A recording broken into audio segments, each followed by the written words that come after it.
think you guys know the rules. The robots do the painting around here, and you do the guessing.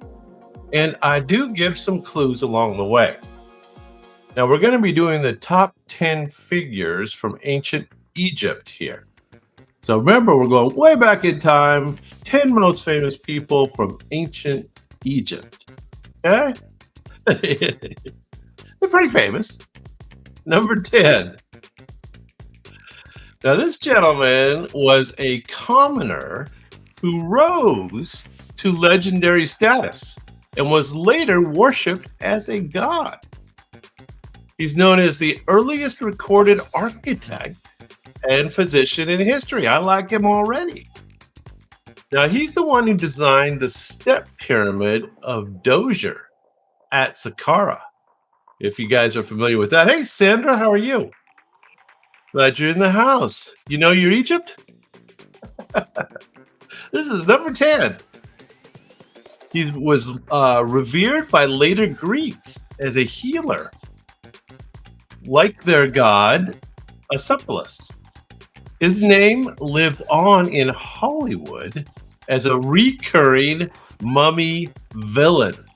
Who knows? Who remembers who the villain in the Mummy was? He's an architect. Step pyramid at Dozier. Anybody know? There he is.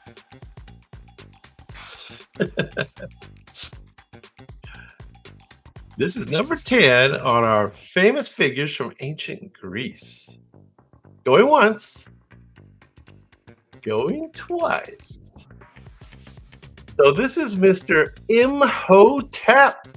Imhotep. Actually, the 27th century BC, so way back. Imhotep was so admired that 2,000 years after his death, Egyptians were still offering him prayers. He was a rock star architect. There you go. All right, number 9. Number 9. Now, this lady was married to one of Egypt's greatest warrior pharaohs. I'll give you the date to help out a little bit. Now, this is 1290 to 1255 BC. So, quite a while ago, but not nearly as long ago as Imhotep. Often shown the same size as her husband in statues, which was rare for women. Her tomb is among the most beautifully preserved in the Valley of Queens. Now, she worshipped Hathor and Isis, deeply religious and politically connected. Her name means beautiful companion. Beautiful companion. Now, any guesses? Married to one of Egypt's greatest warrior pharaohs. Number 9 on our famous ancient Egyptians list. They get easier. They do get easier. All right, going once, going twice. This one sold for Nefertari, not Nefertiti, Nefertari. Nefertari's lavish tomb features a stunning mural of her playing a board game. There you go. Nefertari. All right. I swear they're going to get easier. We'll see. Maybe not right away. Number 8. Number 8. Now, this gentleman was 1353 to 1336 BC. A while back. And he did rule Egypt during the 18th dynasty. And he broke with centuries of tradition. He actually abandoned polytheism in favor of worshiping a single sun disk god. He built a new capital city and called it Amarna. I need to buy a vowel. He was the father to a boy pharaoh who reversed his reforms. Little brat. He is known as the heretic pharaoh. This had to do with the sun god Aten, right? Right? Anybody remember any of this stuff? Any of this sound familiar? No. Doesn't sound familiar at all, huh? Well, they do get easier. Hang on to your hats. Now, this gentleman is Mr. Akhenaten. Akhenaten. Akhenaten. Akhenaten. Akhenaten's oddly elongated face and body in art has sparked wild theories, from genetic disorders to alien ancestry. There you go. That's what he's done for. All right. Now you know this one. Number 7. I know you know this one. She was the last active ruler of the Ptolemaic dynasty. Or as I like to say, Ptolemaic dynasty. She spoke multiple languages and saw herself as the reincarnation of Isis. She saw herself as the reincarnation. She had a high-profile relationship with both Julius Caesar and Mark Antony. I think you know who this is. She famously ended her life with an asp, according to legend. Her dramatic reign inspired Shakespeare and Hollywood alike. Yay! Standing's in the house. Good to see you, man. And yes, you are correct. You are correct as well, Sandra. This one is Cleopatra, which I knew you knew this. Cleopatra wasn't Egyptian by blood. She was Macedonian Greek, but still ruled Egypt better than most native-born pharaohs. There she is, Cleopatra. Now, Cleopatra was the last active ruler. She was 69 to 30 BC, so just before we wrote 0 hour. Hey, Mac, this one's Cleo. You're correct. There she is. Good looking lady. All right, now you should know this one too. Number 6. Number 6. Now the date is 1341 to 1323 BC. He came to power around the age of 9. His reign was brief, but symbolic of a return to traditional gods. Yeah. Doctor coming in with his short answer. Mac, you're right as well. The discovery of his tomb made global headlines in 1922. He's best known today as the Boy King. Yes, here he is, Mr. Tutankhamun, the Boy King. You're correct. Tutankhamun's tomb curse may be overblown, but his golden mask launched worldwide Egypt obsession that still echoes today. Yeah. Good to see you, Doctor. As I always say, it's always good to have a doctor in the house. Just in case. You never know. We are doing historic figures. So we're going back in time. There he is. The Boy King.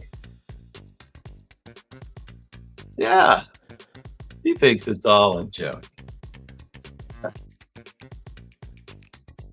All right, top 5. Top 5 famous ancient Egyptians. Now, I'd say this is the least of the 5 for sure. Good luck. This one's known as the Napoleon of ancient Egypt. He had military genius. I can't really recognize him yet. He expanded Egypt's empire through 17 successful campaigns. Good general. He ruled jointly for years under the shadow of his stepmother. Oh, that sounds rough. That's why he's so angry. You'll see later. He's an angry man, holding a lot of angst. He later erased her images from temples and monuments. Well, of course, one of Egypt's most powerful warrior pharaohs. So there you go. One of Egypt's most powerful pharaoh warriors. Anybody know? You know who his stepmom was? Hatshepsut. Hatshepsut. It was his mother-in-law. Yeah. Oh, who knows? Not Cheops. This is Thutmose the Third. Thutmose. Thutmose. That sound familiar to anybody? No. Okay, that's all right. Look, he's angry. He's angry. Was it his stepmother? Yeah, it was his stepmother, not his mother-in-law. His stepmother. There you go. All right, you know this lady. Famous for the bust. Not her breasts. Her bust. Her bust is one of the most iconic works of ancient art. She is believed to have ruled as pharaoh under different name after her husband's death. She supported the monotheistic Aten worship alongside her husband. Oh, so she was the wife of Akhenaten. Remember, we saw Akhenaten earlier. This is his wife. She vanished from the historical record mysteriously. Yes, you guys know this one. Doctor, standing. You are correct. Correct. Her name means the beautiful one has come. There you go. And she's famous for her bust. The famous bust of Nefertiti may be over 3,300 years old, but it still pulls more museum selfies than modern celebrities. I guess that's a joke. Nefertiti is, of course, correct. Nefertiti. 1370 to 1330 BC. There she is. Yeah, she is kind of attractive. For AI Egyptian. All right. Now we've used this lady's name in vain already. Quite beautiful, though. She took on male titles and wore the false beard of a king. She wore that fake beard. She ruled Egypt for over 2 decades of peace and prosperity. There you go. She focused on trade and building projects. Her stepson, that Mosi guy, tried to erase her legacy. Oh, he's a baddie. Well, it wasn't her fault. Most powerful female pharaoh in Egyptian history. Now, who knows who this is? We just were talking about her. Who knows? She's the evil stepmother. She doesn't look that evil to me. I don't know. Going once. Who knows? We're going to give you a little time for the slow internet.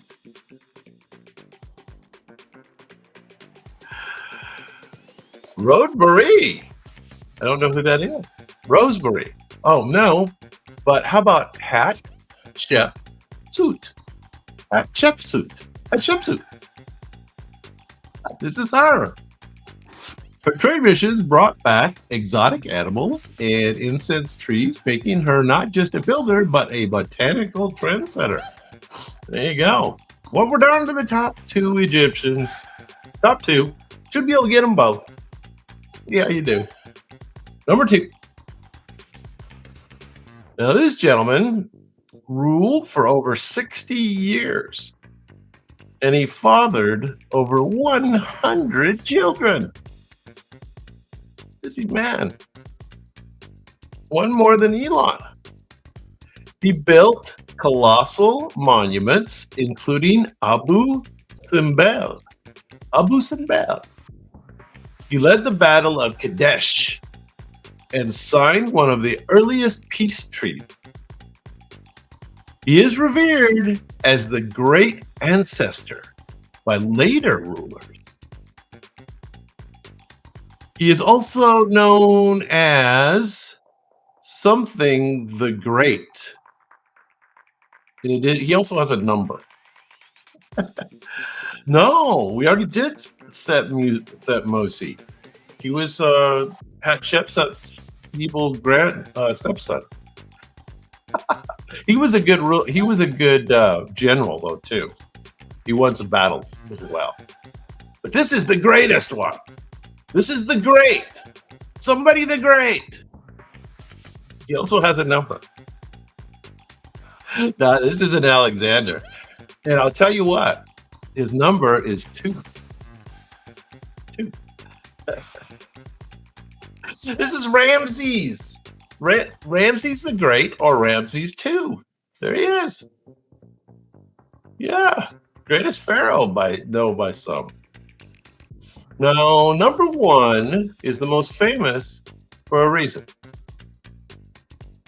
Now, little is known about his life, but his legacy towers over Egypt. He ruled during Egypt's old kingdom. He commissioned the most famous structure on earth. The Great Pyramid of Giza bears his mark. His reign is immortalized in stone. All right, who knows who this is? I think Doctor was trying to get it on the last one. But he has another name. Ramses the First is a good guess. Good guess, but incorrect. Who built pyramids? Anybody know who built pyramids? It's as simple as that. Who's the pharaoh who built the pyramids? Old Kingdom guy. He has 2 names. One of the names is the name that Doctor thought last time. The last guy, that Ramses was. That's just one name, Doctor. Yes. But what's his other name? His other more official Egyptian name. I think Cheops is like the Greek name, maybe? Not sure. How about Khufu? Khufu, Khufu. Khufu. Yeah, look, he's pissed. He's telling those slaves to get to work. Well, that was a little harder than I thought it was. I don't know if that's a harbinger of things to come tonight or not. Join us Wednesday night at 7 p.m. Eastern Time for Hollywood Magic Trivia.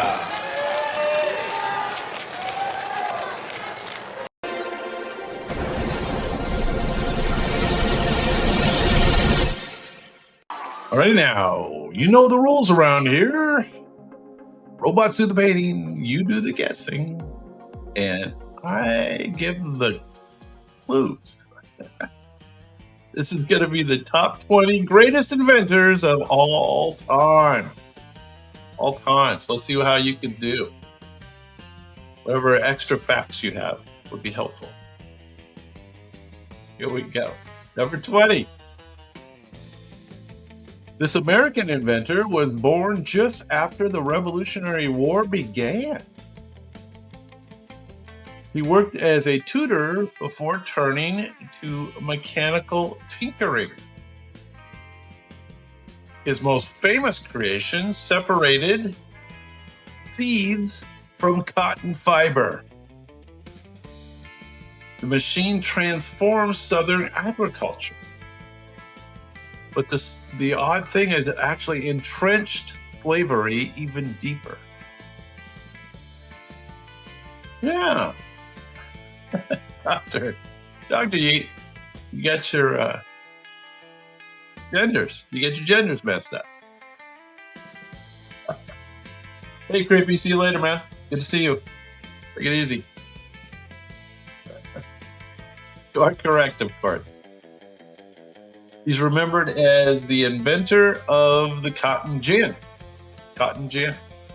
Eli Whitney, born in 1765 and passed in 1825. So Eli Whitney is correct. Whitney also pioneered interchangeable parts in firearms, a cornerstone of modern manufacturing. Interchangeable parts. He was quite the clever man, Mr. Eli Whitney. He comes in at number 20. All right, let's see you get this one. Now, this gentleman began his career not in science, but as a painter. Very good. He later turned his creativity towards long-distance communication. His name is tied to dots and dashes. He co-invented a system that sent messages over wires.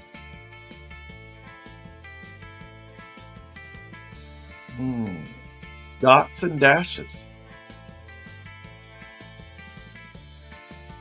He co-invented the telegraph, and he invented the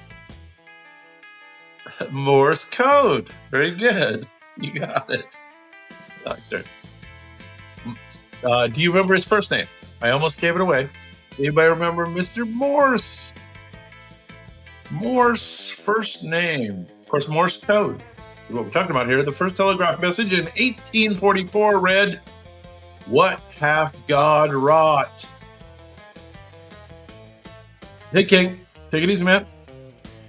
See you soon. See you next Sunday for sure. We probably won't do Wednesday, but the following week we'll be back to Wednesdays too. Got to give me one more week.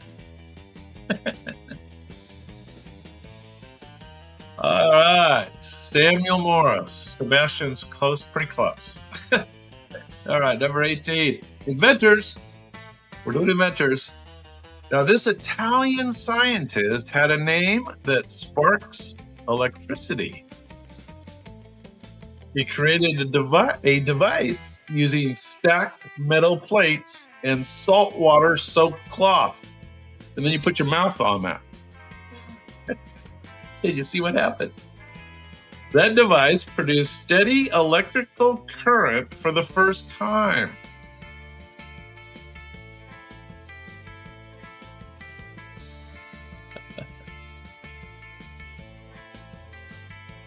Oh, you don't want to play, huh, Doctor? You could go. You don't have to stay. I'll do it myself. His work literally gave us the term voltage. He invented the electric battery. No, close though. His work literally gave us the term voltage. Napoleon was so impressed with this guy's battery that he made him a count. As a French guy. Alessandro Volta. Oh, Mr. Volta. All right, you're going to know the next one. You're going to know number 17. It's Rodrigo. All right, number 17. This gentleman was born during a lightning storm in Croatia. How did they know that? He worked briefly for Thomas Edison before the two clashed. His ideas included wireless power transmission and radio. His greatest legacy is the alternating current system. Yeah, of course. Okay, now, what is the exact correct first name of Mr. Tesla? Because a lot of people get this wrong. He's a very eccentric genius. Tesla once claimed he built a death ray, though no working version was ever found. Yes, Nikki. That's correct. So, it's Nikola Tesla. Yes, you got it. Not Nikola. A lot of people say Nikola. It's Nikola. Nikola Tesla. There you go. He is. Kind of a famous guy these days. Seems like. Everything goes back to Tesla. Something about Trump, right? There's some conspiracy theory that ties Trump to Tesla. I don't know what it is.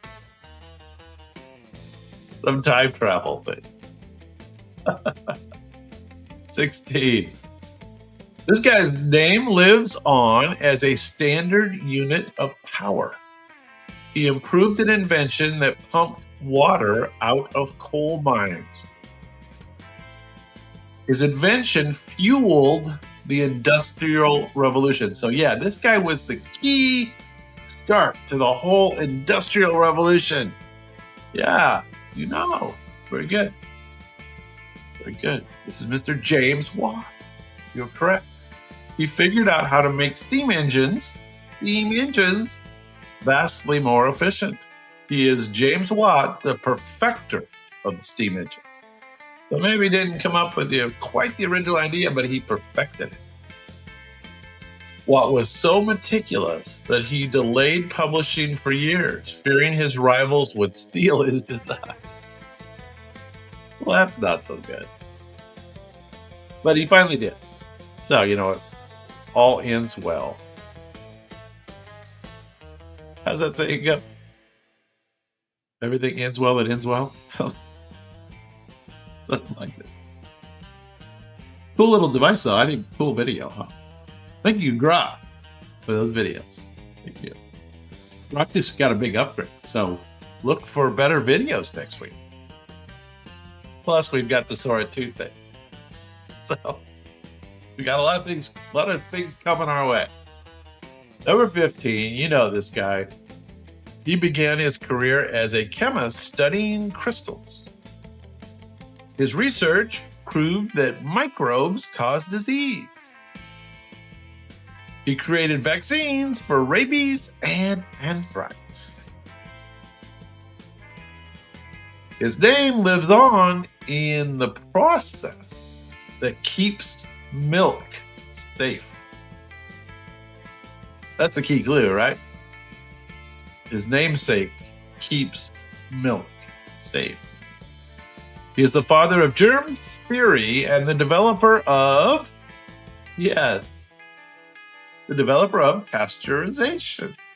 Louis Pasteur. Louis Pasteur. Louis. Or Louis. Pasteur's critics mocked his germ obsession until his experiments silenced them with flasks that never spoiled. Ah, interesting. Louis Pasteur, born in 1822 and passed in 1895. There he is. He's got something bubbling there. Thinking. All right, we're doing inventors. We're doing the top 20 inventors of all time. Now, these siblings ran a bicycle shop before changing history. They spent years perfecting gliders before adding engines. Their first powered flight took place in Kitty Hawk, North Carolina.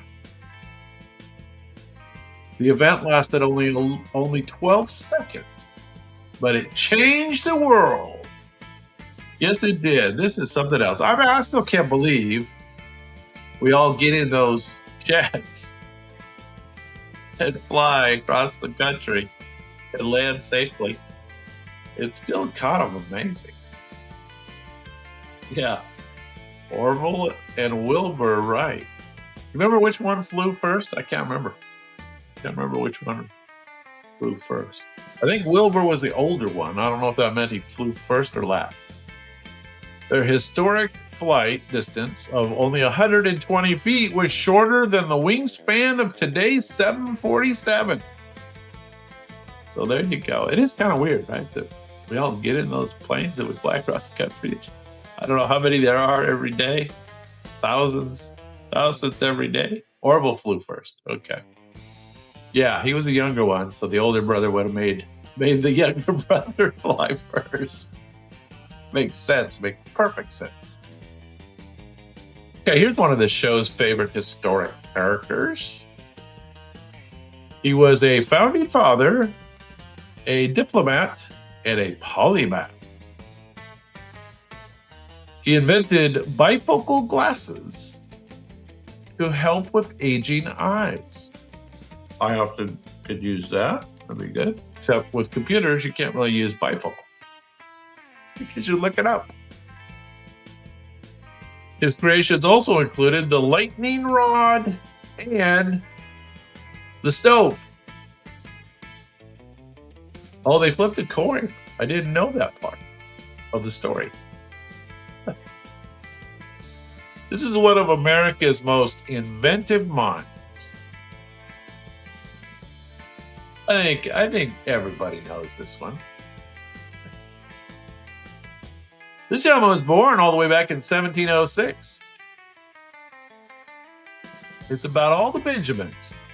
It is. You know, almost everything is about the Benjamin. All the political stuff going on, anything you see, it's, you know, it's always about the Benjamins. Benjamin Franklin, of course, invented the Franklin stuff. Franklin never patented his inventions, believing knowledge should benefit all humanity. Ben Franklin was open source, which is what we need with all this AI crap. Quote me first. We need open source. His early work focused on helping the deaf communicate. He tinkered with sound waves and electrical signals. In 1876, he spoke the first words ever transmitted over the new device.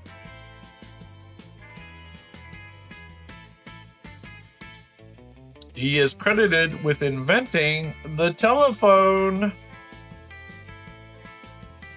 Everybody knows this one, I think. He considered his telephone a distraction and refused to have one in his study. He was a smart man. A smart man. He considered his invention a distraction and refused to have it in his study. Yeah, Alexander Graham Bell, born in 1847 and passed in 1922. You are correct. Do you remember what he said? What were his first words over the telephone? Anybody remember? Nobody quite quotes it correctly, but I'm going to give you the exact quote. Mr. Watson, come here. I want to see you. Did I do that well? Okay. Sounded pretty good. Okay, number 11. A Brit. All our Brits have left. Almost. All right. The British scientist worked at CERN in the 1980s. He proposed a system for linking documents across networks. Yeah, you knew it. Pretty good. He built the first web browser and server. In 1989, his idea became... I'm going to let you guess what his idea became and who it is. He is the inventor of the modern internet's backbone. He insisted the web be royalty-free, ensuring it spread globally instead of being locked away. Open source. There you go. You remember who this is? He was born in 1955. He's still alive today. Yeah. Yes. No, it's not Al Gore. Tim Berners-Lee invented the World Wide Web. World Wide Web. Tim Berners-Lee. So I guess he didn't really invent quite the internet, but he invented the way to organize the internet. How's that? Something like that. Okay, top 10. Top 10 inventors. Here we go. This guy's big, a legend in his day, a legend still today. He was a German inventor and he transformed communication. Before him, books were copied by hand. He introduced movable metal type in Europe. His press made the Bible one of the first mass-produced books. This is the guy who invented something. His press is often considered the single most important invention of the last millennium. I don't know. I think there's been more since then. But this was a big deal. Big deal. I mean, it went, this changed things. For sure. It, of course, is the printing press. And this is, Mr. Johannes Gutenberg. Johannes Gutenberg, born in 1400, passed in 1468. Gutenberg. There he is, working away. I'm not sure that's the way he did it. That looks more like a t-shirt printing, but that's okay. Robots know t-shirt printing better than typesetting the old printing press. Okay, number 9. This gentleman held more than 1,000 patents. So this is kind of the opposite. This is not the open source guy. His first major invention was the phonograph. He helped bring motion pictures to life. He's most famously linked to the practical electric light bulb. The Wizard of Menlo Park. I think we know. Edison once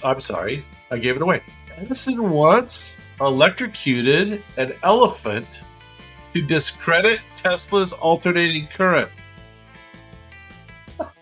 What? I didn't know that bit of trivia. Edison once electrocuted an elephant to discredit Tesla's alternating current, an infamously dark PR stunt. Thomas Edison is correct. Electrocuted an elephant.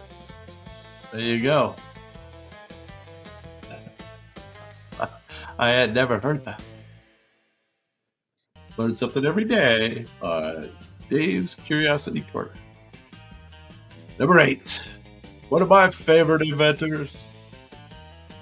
This Renaissance polymath was also a painter, a sculptor, and an anatomist, which I guess was an early doctor. His notebooks overflowed with sketches of flying machines and tanks and body parts. Many of his designs were centuries ahead of their time. He combined art and engineering in ways unmatched in history. He is the visionary inventor and artist His aerial screw sketch looks eerily like a modern helicopter. That's what they say. They say he drew an early helicopter. Yeah. Da Vinci, Leonardo da Vinci, 1452 to 1519. Invented the helicopter. No, I guess that wasn't it. Lots of stuff. Good painting. Number 7. One of our favorites on the show. This gentleman refined the telescope, improving it for astronomical use. He is the one who discovered the moons orbiting Jupiter. He supported the idea that the Earth revolves around the sun. The Catholic Church put him on trial for heresy. And I like to say his first name and his last name together, as you know. He is the father of modern astronomy. His nickname was the Wrangler, thanks to his habit of arguing with everyone, even when he was right. Yeah. And Galileo was, of course, his first name, and his last name, which rolls off the tongue. Galileo Galilei. Oh, there you go. Very good. Galileo Galilei, 1564 to 1642. There he is. He's looking the wrong way if he's trying to look at the moon, though. Maybe he's looking at Jupiter. Probably looking at Jupiter. Okay, top 6. Top 6 inventors, then we're done. Here we go. Number 6. She was born in Poland, and she moved to Paris for her studies. She discovered the elements of polonium and radium. And she is the one who coined the term radioactivity. And she was the first woman to win a Nobel Prize. And she remains the only person to win Nobel Prizes in 2 different sciences. Yeah. You remember her first name, Doc?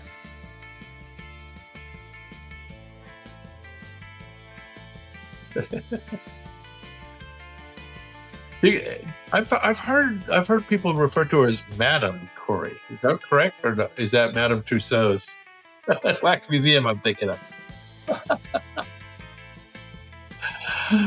Marie Curie.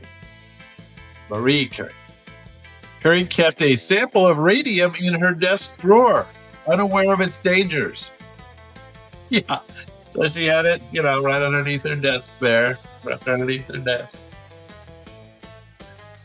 Got to her in the end.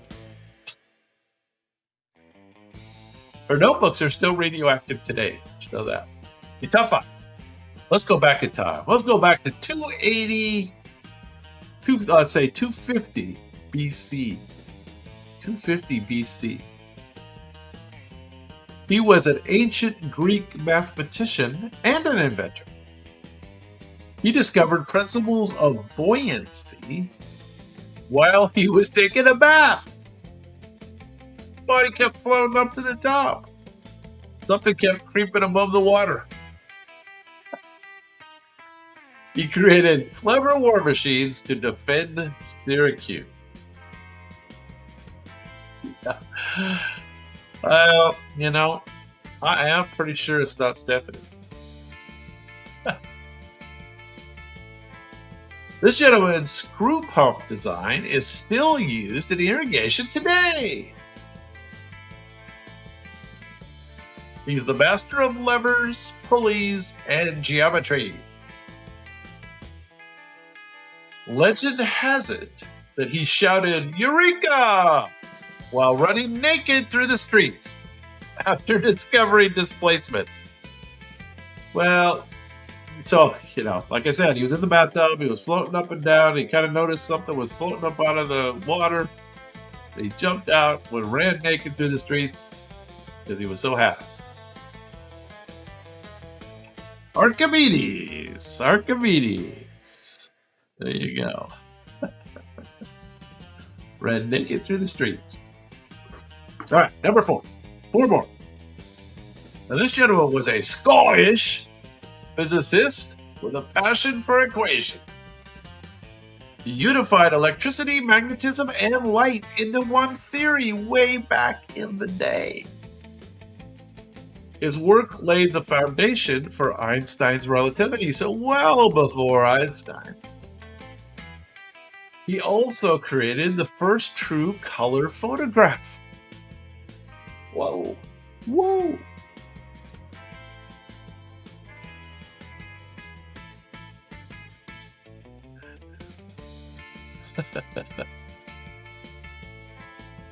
Uh-oh. Get the cops called on you. What? He also created let's see. He's the father of electromagnetic theory. Einstein kept his portrait on his study wall, calling him one of the greatest minds in science. So this is the guy that Einstein looked up to. He was born in 1831 and died in 1879. He was Scottish. He had a passion for equations. This is Mr. James Clerk Maxwell. James Maxwell. Maxwell's theory, Maxwell's constant, Maxwell's whatever. Yeah. Anyway, Einstein looked up to him. So there's that. Okay, top 3. Top 3, here we go. 3 more. Then we're done. Now, this gentleman sailed on the HMS Beagle. I had a Beagle when I was a kid. I had a Beagle dog. That was my dog when I was growing up. As a young naturalist, his observations of finches inspired big ideas. He spent over 20 years refining his theory. So it took 20 years to really get it nailed down. In 1859, he published something called On the Origin of Species. Origin of Species. Yeah. This is Charles Darwin. Charles Darwin was born in 1809, and he did pass away at a ripe old age in 1882. Darwin delayed publishing for decades, fearing public backlash, only to be forced by Alfred Russel Wallace's similar ideas. So, Darwin was sitting on his theories for a long time, and he almost got beat to the publishing. Interesting bit of trivia there. There you go. Charles Darwin. Let's do top 2. Top 2. Here we go. Now, this is way back in the day, 1642 to 1727. He was born the year that Galileo died. So way back in the day. That's an interesting, I didn't realize it was that long ago. This is the guy that an apple falling from a tree inspired his thinking about gravity. He developed the 3 laws of motion. And his book, Principia, is one of science's greatest work. Science's greatest work. Back in the day. Back in the, right around 1700. Right around, very good, Doctor. You got these top inventors. I guess this guy invented stuff. I don't remember. Well, I guess he invented formulas, right? So he's an inventor. He's the father of classical physics. He invented physics. How can I say he's not an inventor? Sir Isaac Newton. Isaac Newton once stuck a needle in his own eye socket to study how vision works. An experiment as bold as it was disturbing. We are getting some disturbing little bits of info there at the end by the robot. Thank you for that. Stuck a needle in his own eye. Well, that means we've only got one inventor left. So we know who that is. As a young man, he worked at a patent office. In 1905, he published 4 groundbreaking papers in one single year. His famous equation connects energy and mass. His theories of relativity reshaped physics forever. Forever! Yes, of course. We'd recognize that old face anywhere. One of our favorites on Dave's Curiosity Corner. This is indeed Mr. Albert Einstein. Yeah, release the Einstein files. I bet those would be more consequential because there probably are a lot of Einstein files. Despite his genius, Einstein once failed a university entrance exam, proving even geniuses can stumble. Well, if he would have had ChatGPT, he would have been fine.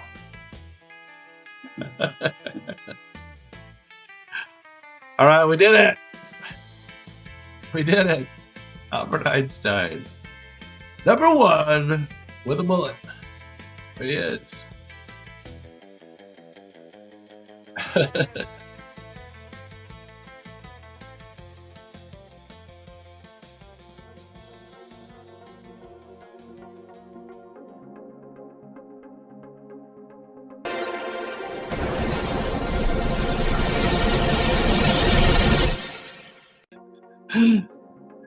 Of course, was the Wright brothers flying the first airplane. Not all that long ago, right? All right. That means it's time for top 10 European figures of the Middle Ages. Middle Ages. So most of these won't be too hard. This first one is a little hard.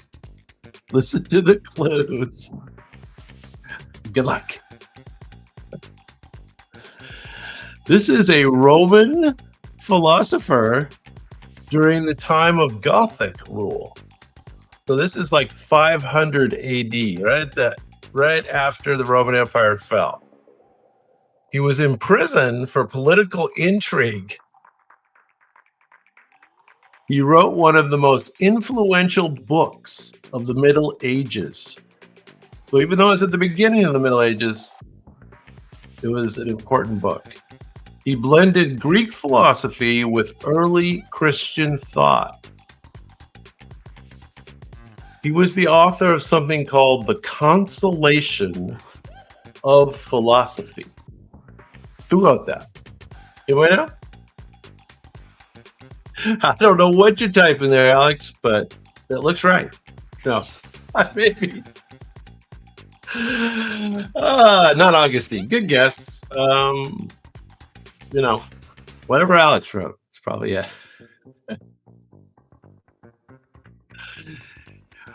So I hate to admit to this, but before I did this little show, I never heard of this guy.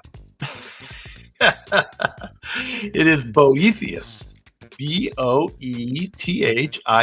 Boethius. Boethius wrote his masterpiece while awaiting execution. Talk about making the most of a bad situation. All right, that's the hard one. Let's do an easy one. Number 9. You'll know this one. Stuart would know this one. This gentleman was born into minor Scottish nobility, whatever that is. He led a guerrilla war against the English occupation of Scotland. Scotland, not Ireland. He won a stunning victory at the Battle of Stirling Bridge. He was betrayed and unfortunately executed in London.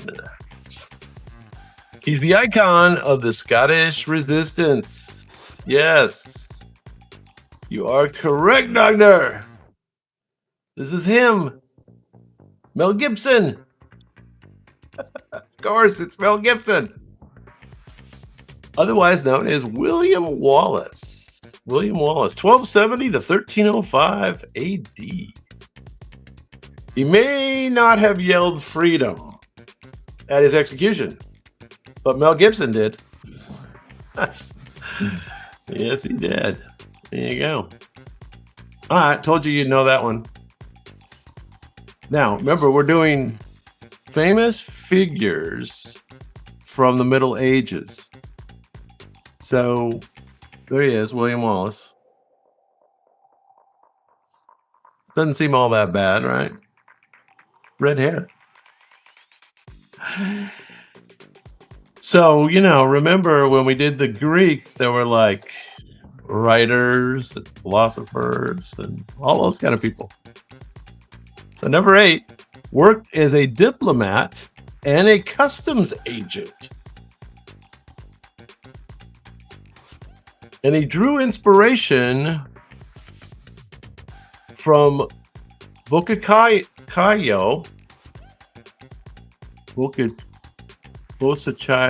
don't know how to say that Italian, and French poetry.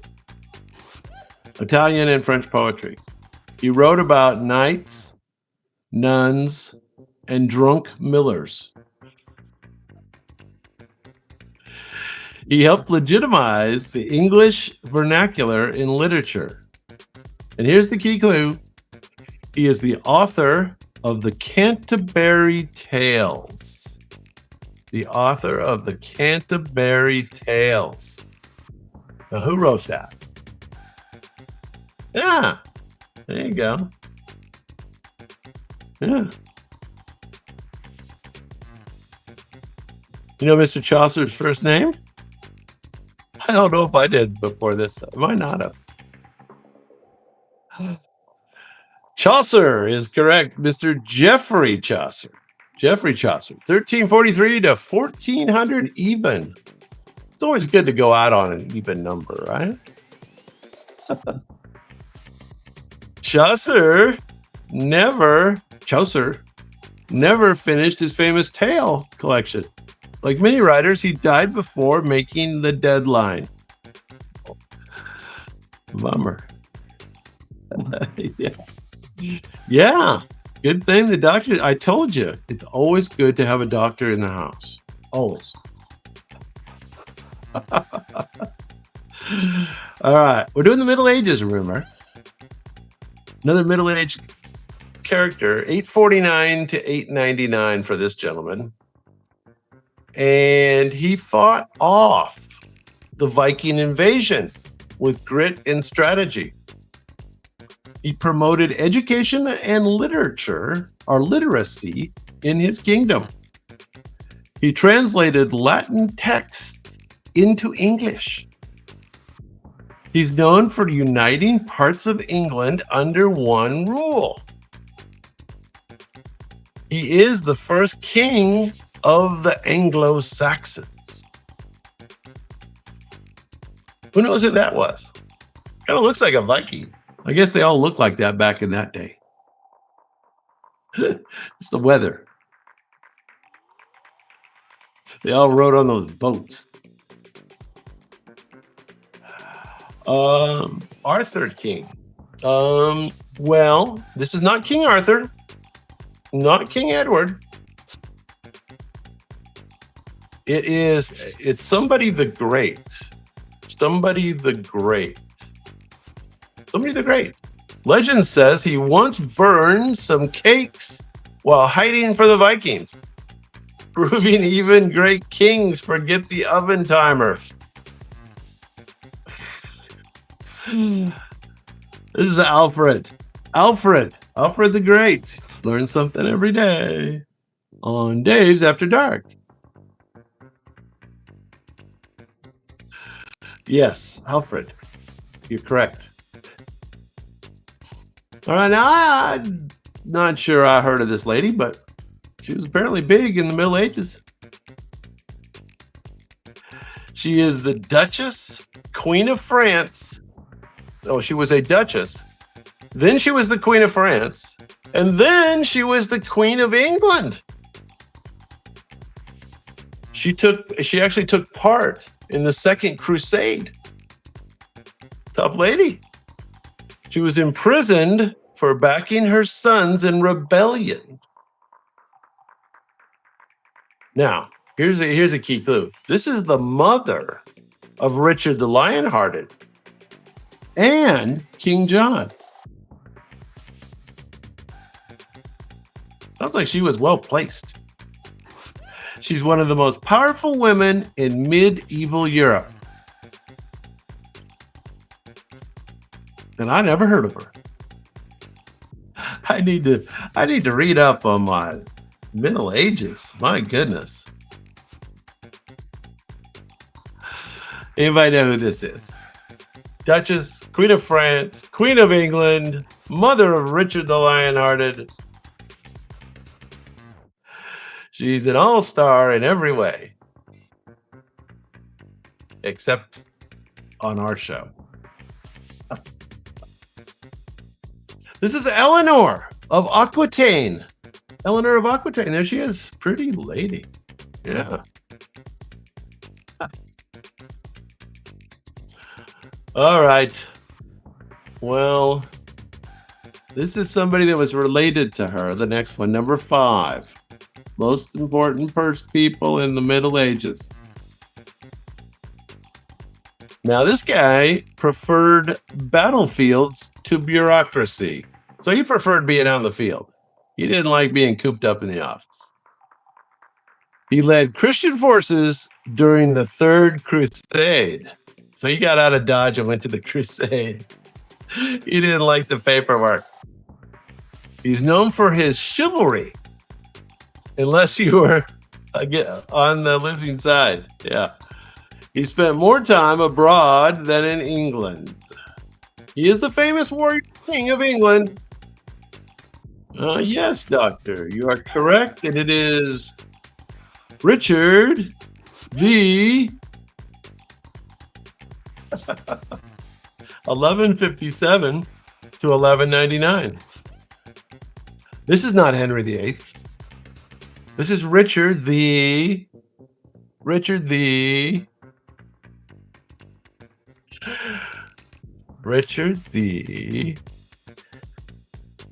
spoke little English.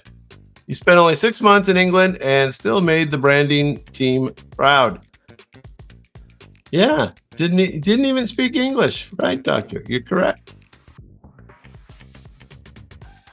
Richard the Lionheart. Yeah, there you go. Or the Lionhearted. However you'd like to say that. Richard the Lionheart is correct. Good job, guys. All right. Top 4, Middle Ages. It's a tough period. Tough period. Tough crowd. All right. Number 4. You guys are going to remember these forever, though, right? Now, this gentleman joined the Dominican order against his family wishes. He studied under Albertus Magnus, whoever that is. He synthesized Aristotle with Christian theology, kind of blended it. He was canonized by the church after his death. And he wrote something called Summa Theologica. Summa Theologica. Now, I knew this guy. Hate to tell you, I knew this one.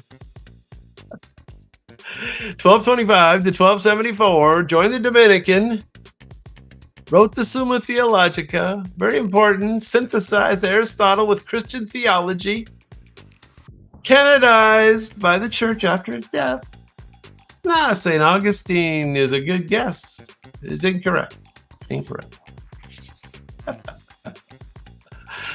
This is another famous religious guy. His classmates called him the dumb ox due to his size and silence. There you go. This is Mr. Thomas Aquinas. Thomas Aquinas. That sound familiar to anybody? All right.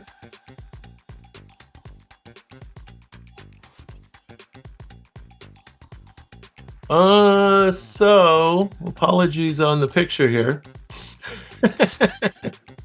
You're kind of starting with somebody and ending with somebody else here. The robots are a little out of control right now.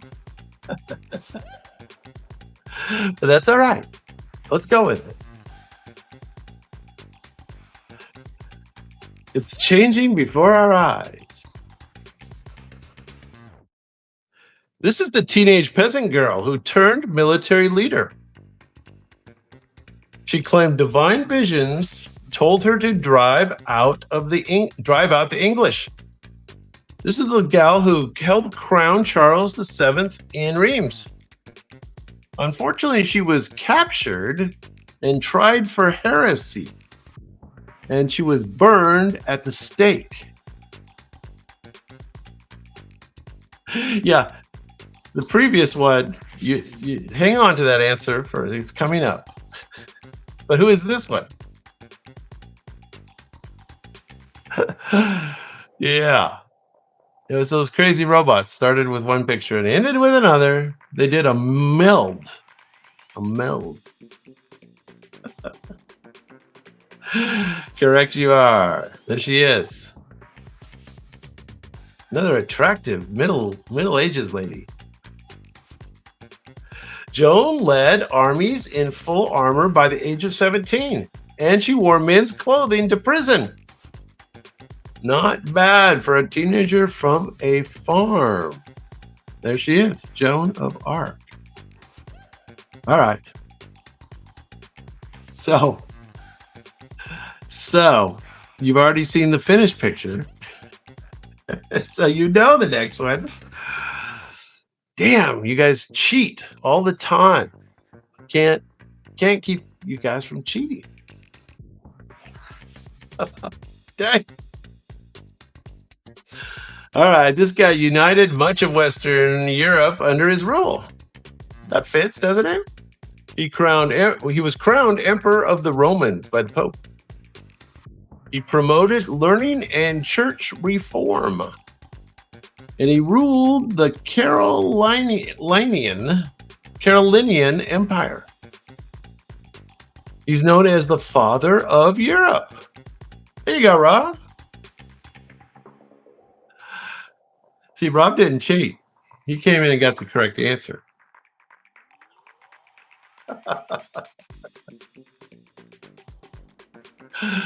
There you go. Charlemagne. That's him. That's him. United much of Western Europe under his rule. Charlemagne couldn't write, but he surrounded himself with scholars and jump-started the Carolingian Renaissance. There you go. He's the one who started the whole AI thing.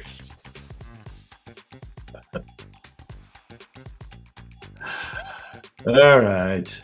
Well, the robot's got a little mixed up there, but it's okay. You know, little lightness to the round. To an otherwise difficult round. Okay. Now remember, sometimes we do a poet or a writer. And this gentleman is Middle Ages, 1265 to 1321.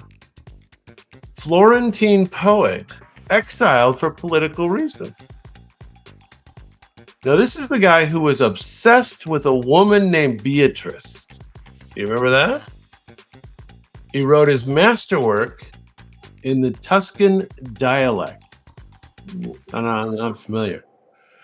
He described a journey through hell, purgatory, and paradise.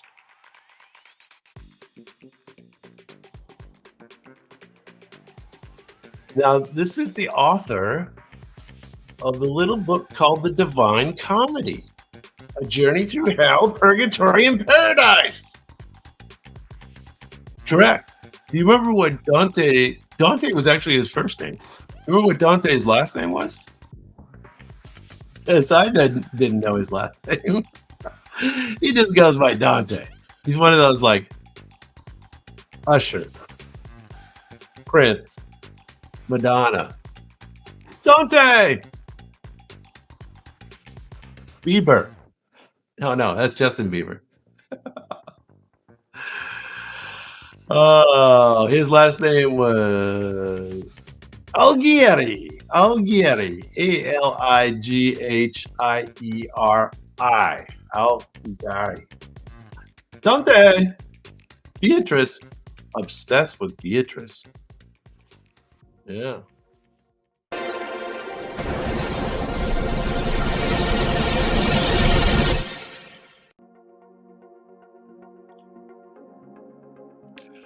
All right, you guys know the rules. The robots do the painting, you do the guessing, and I do my best to confuse you with clues along the way. Now, this might be a little more challenging for some of us, especially the first few. Top 20 figures from the Renaissance. So let's go back in time, 1500s kind of time. Top 20. So the first couple might be hard. This German genius gave the Northern Renaissance some serious Italian flair. His detailed engravings made woodcuts feel like wizardry. So this was the big woodcut guy. He once painted a rabbit so realistic it's practically photorealism. His self-portraits scream Renaissance influencer. Master of both art and math, this guy practically trademarked the monogram. All right, anybody have any clue? Well, I don't know exactly what that is, Alex, but it's not correct. Emmanuel Count. Nope. Lord Farquaad. That's a good guess, yeah, okay. I like that. It's incorrect. Nobody knows this guy, huh? Okay. Well, like I said, the first couple are kind of tough. Albrecht Dürer. Albrecht Dürer.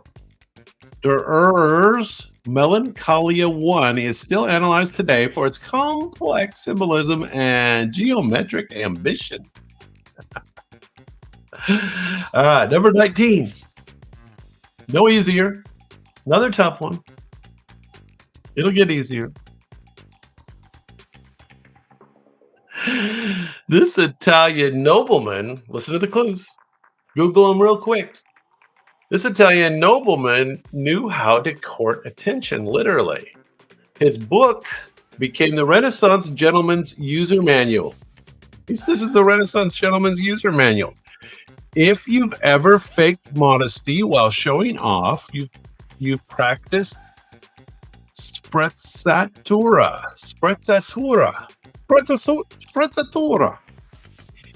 He set the bar for polite society way before Instagram etiquette. His book of the courtier shaped elite behavior across Europe. So this guy wrote the book on how to be a Renaissance gentleman. Who knows who that is? Anybody else? I know these first couple are hard. This guy's concept of effortless grace influenced not only Renaissance courts, but later also the ideas of aristocrat conduct. So this is good. Not quite. Close. This is Baldassar. Does that name sound familiar? Baldassar Castellone. Baldassar. Does that sound familiar? Maybe. Almost sounds familiar, right? Baldassar. All right. Number 18. Here's the good clue. Okay, are you ready for the good clue? Before the Ninja Turtle, there was the sculptor, and he had a flair for drama.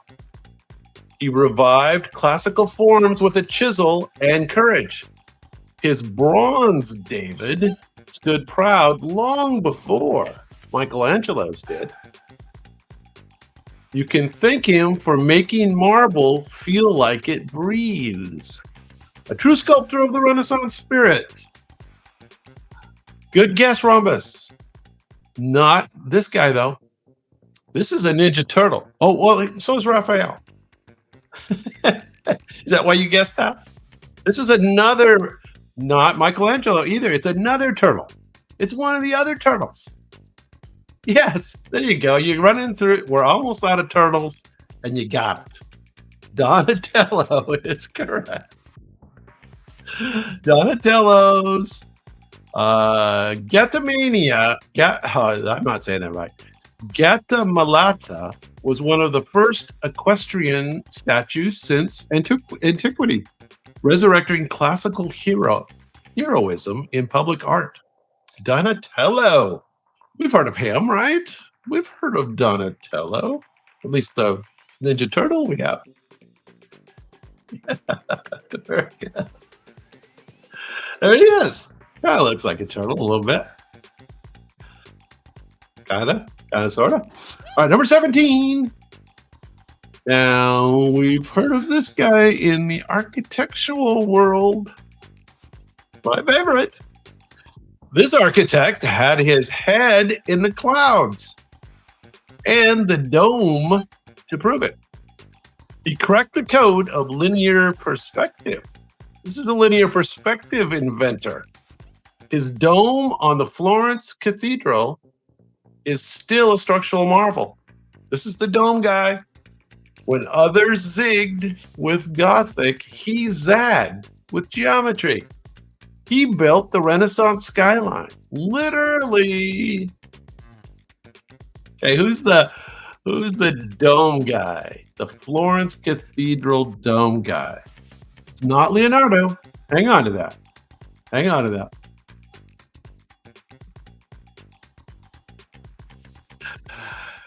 Hang on to that. Not Frank Lloyd Wright, but that is an architect. So nice. Anybody have another architect they could throw out? This is Filippo Brunelleschi. Filippo Brunelleschi. Yeah. Brunelleschi's herringbone brick pattern in the dome was a feat of innovation that engineers still study today. And I doubt that, but okay, it sounds good. Sounds good. There he is. Brunelleschi. Now, the names do get more and more familiar, with the exception of this next. Now, she, our only woman, so she painted herself into history without a Y chromosome. A court painter for the Spanish queen. She broke ceilings with brushes. Her portraits had personality when most were stiff as boards. Michelangelo gave her props, and that's saying something. This Renaissance woman was way ahead of her time. It doesn't even look like Margaret Thatcher.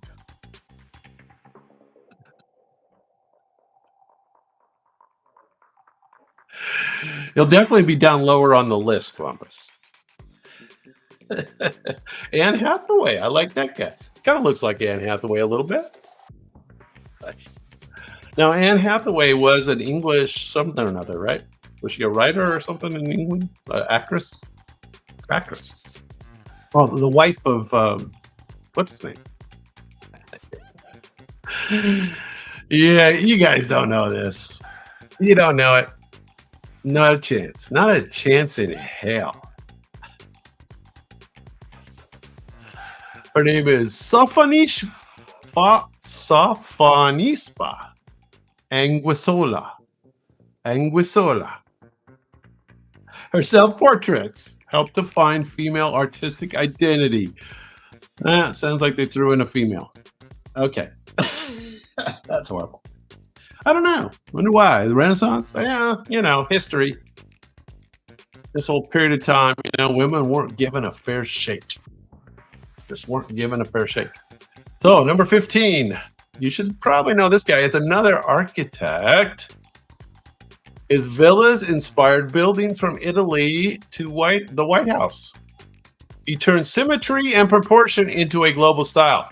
He wrote the 4 books of architecture. Think IKEA manual, but majestic. This guy practically invented the Palladian window. Now, that's a good clue. The Palladian window. His influence is built into the bones of modern architecture. His legacy lives on in neoclassical design from London to Washington, D.C., proving his blueprints never went out of style. Now, what is that style that everybody's copying? Yeah, Anne Hathaway was married to William Shakespeare. That's what I was looking for. But, so what's the style that everybody copied? London copied, DC copied, everybody copied, and he invented the Palladian window. So what's this guy's name? It's Palladio. Andre Palladio, of course. Oh, come on, guys.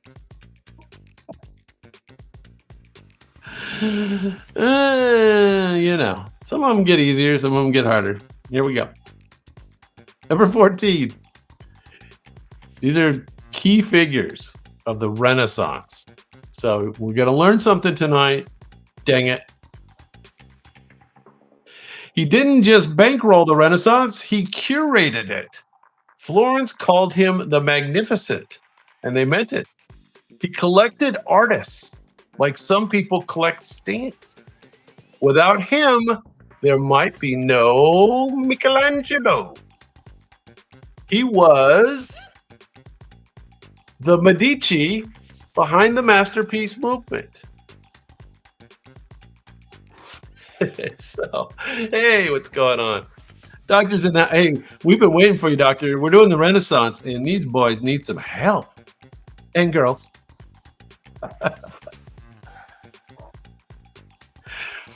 This is the guy who financed everything in the Renaissance. He's the one who hired the artists. He's the guy.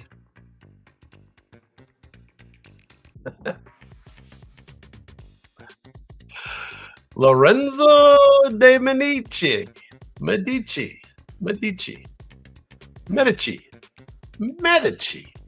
Lorenzo's death marked a downturn in Florentine power. His absence felt as much as his influence. There he is. Medici. Yeah. Lorenzo. All right. Well, let's move on. This guy's a painter. He's got a painter hat. Oil paint wasn't new, but he made it famous.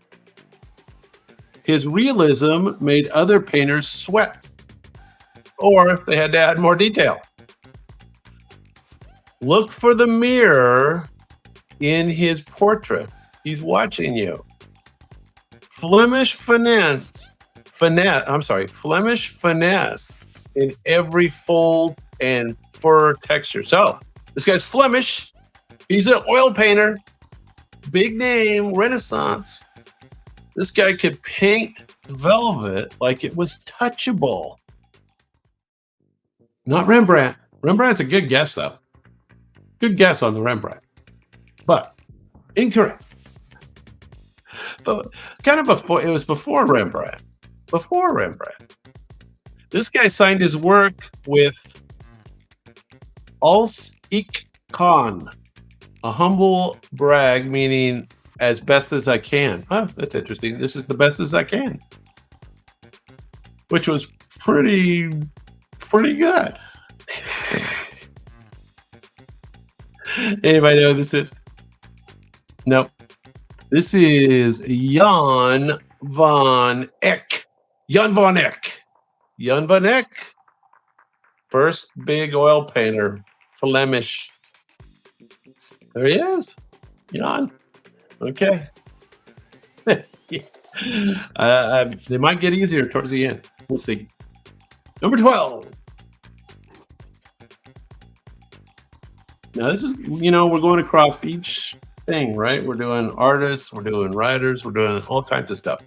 This guy dreamed up a place called Utopia, and he's the one who coined the term. He was a counselor by day. He was a humanist thinker by night. He clashed with Henry VIII, and he paid the ultimate price for that. His ideas questioned society long before it was fashionable. A martyr for conscience and a mind for reform. The word! I had a feeling you might get that.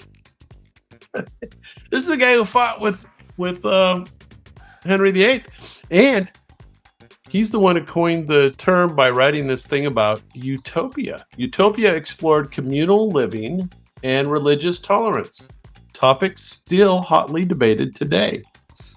So yeah, this is the guy who started the whole commune idea. Thomas More.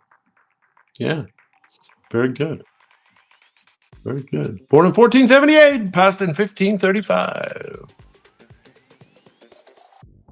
He burned short but bright. There he is. He's looking over his shoulder at Henry VIII is coming, his guards. Yeah, there he is. Oh, little smirk. I like that. Yeah. All right, number 11. All right, now we're on a roll. We're on a roll. Here we go. This guy crushed hard on a woman named Laura for decades. He loved Cicero so much, he started the Renaissance. His sonnets defined Italian love poetry. He saw the Dark Ages as a branding problem. Sounds right. He's the original humanist. He romanticized antiquity like no other. So this is really the guy who kicked off the Renaissance with his writing. I don't know if I'm not sure if he was a poet or a writer. His rediscovery of classical text helped ignite the intellectual revival that fueled the Renaissance. So who was this? Who did that? He goes by one name. Just like Prince, just like Madonna. They all go by one name now, don't they?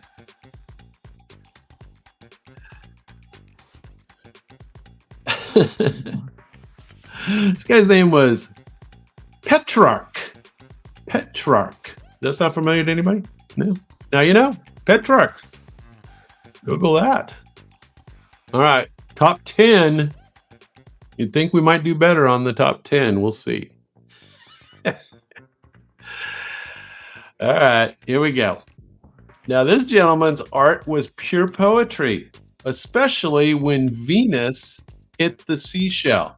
You guys remember that painting with Venus on the seashell thing?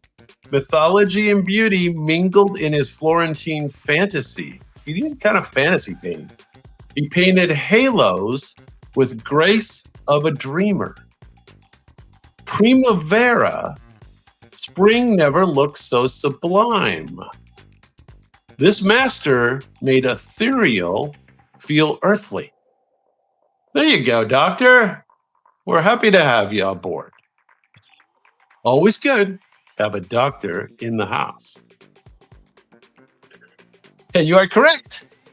This is Mr. Botticelli. A lot of these guys go by one name later on. I don't know what the deal is there. Botticelli. Botticelli. I don't know which is better. Botticelli, Botticelli. Botticelli later works turned deeply religious, showing a fascinating shift from myth to mysticism. Doctor! Yes. Botticelli. Botticelli. There he is.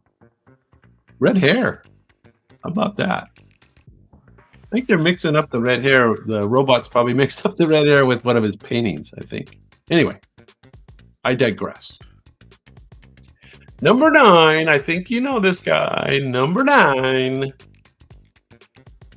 This gentleman moved the Earth out of the center of the universe. A humble canon with a cosmic theory. His heliocentric model shook up science and theology. The sun didn't move, but his ideas sure did. He sparked a revolution by saying that the Earth spins. There you go. Now we're on a hot streak. Dr. Robus, what was Mr. Copernicus's first name? Who knows that? Copernicus is good enough. We certainly appreciate the correct answer. Hang on to Galileo. Hang on to Isaac Newton wasn't Renaissance. Galileo might be. Anybody know Nobby? No, not Nobby. His name was Nicholas Copernicus. Copernicus delayed publishing his theory until late in life, likely to avoid it being killed earlier in life. Yes. He delayed his theory. That's funny. Practical. All right, now we've talked about all these guys before. This guy's a famous artist. This gentleman made red robes and human skin glow with life. The Venetian color wizard of the Renaissance. Emperors, popes, and poets all sat for his brush. So everybody wanted their portrait done by this guy. He painted with drama, heat, and a whole lot of pigment. His career spanned decades, and it stayed red hot. His mastery of color influenced Baroque painters, so late Renaissance, and even 19th century romantics. Not Van Gogh. Good guess. This is, again, it's a single name. And he always goes by a single name everywhere. And he is one of the most famous artists in history. Like if you were to do the top 20 artists, which we can do that. I don't know if you guys will do very well at it, but we could do it. His name is Titian. Titian. Titian. Titian. His mastery of color influenced Baroque painters and even the 19th century romantics. There he is. Yeah. On the nose. All right. Now, I do think you know most of the rest of these, but we'll see. Number 7. This gentleman painted calm in chaos and harmony on high ceilings. His school of Athens was a who's who of philosophy. This is the school of Athens guy. This high Renaissance darling had rivals, and he had respect. He brought balance and grace to divine subjects. He did die young, but he left a gallery's worth of genius. All right. Let's get another name out there. The School of Athens. Who painted the School of Athens? Socrates is in the School of Athens. He's in the painting. You are right about that, Stuart. Badu, it's not Michelangelo.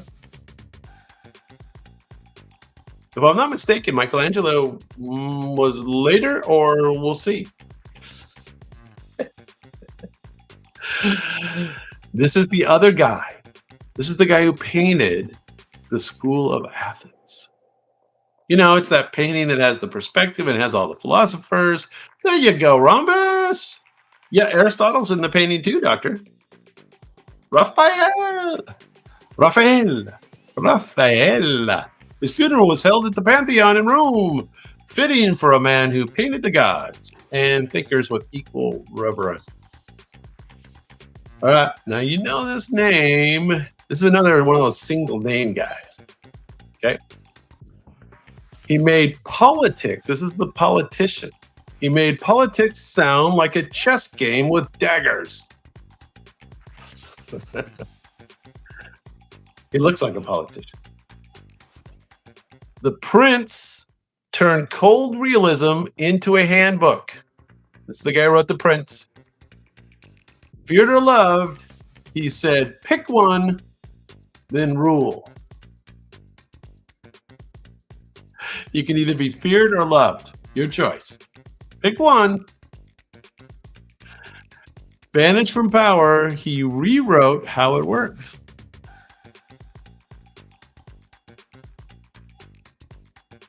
There you go. Good job. Who got it first? Doctor? Doctor got it first. Madhu? You're correct. This is Mr. Machiavelli. Machiavelli. Ironically, Machiavelli never achieved political power himself. Did you know that? He just explained how to keep it. So he wrote how to do it, but he never did it. So, you know, if you know how to do something, you do it. And if you don't, you teach it. Machiavelli. All right, top five. And this fifth one is the hardest. Here we go. This gentleman edited the New Testament, and he kicked off half of Europe. Oh, he ticked off half of Europe. This is the whole reason for the Reformation, guys. A scholar who used wit to sharpen reform. The Prince of Humanists, the Prince of Humanists took his pen to the pulpit. His praise of folly skewered hypocrisy with style. Erasmus was Europe's, whoops, I just gave it away. Thanks, robots. Erasmus was Europe's conscience during theological chaos. So I guess we need to get Erasmus's first name. This is Mr. Erasmus. And you're never going to get his first name. So I don't know what the robots are thinking there. Though friends with Luther, Erasmus stayed loyal to the Catholic Church, preferring reform from within. Anyway, his first name was Desiderius Erasmus. Desiderius Erasmus. That was a hard one. There he is. Yeah, he looks serious. Serious guy. Oh, no, he's not as serious. All right, you know the top four. We have that to look forward to. You know the last four. Here we go. Ichabod is a cool name. This gentleman pointed a telescope skyward and he shook the heavens. Moons of Jupiter. Check. Sunspots. Check. Science had a champion, and the church had concerns. His support of heliocentrism got him grounded. Literally. Got him grounded, literally. Oh, there you go. And Stuart knows I like his both his first name and his last name. Very good stuff. Romus did have it first.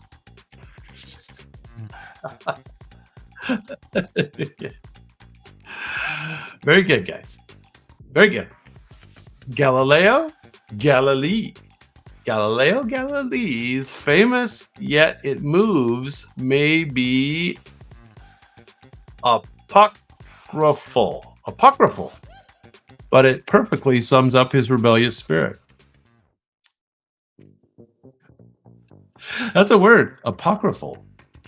There you go. Figaro.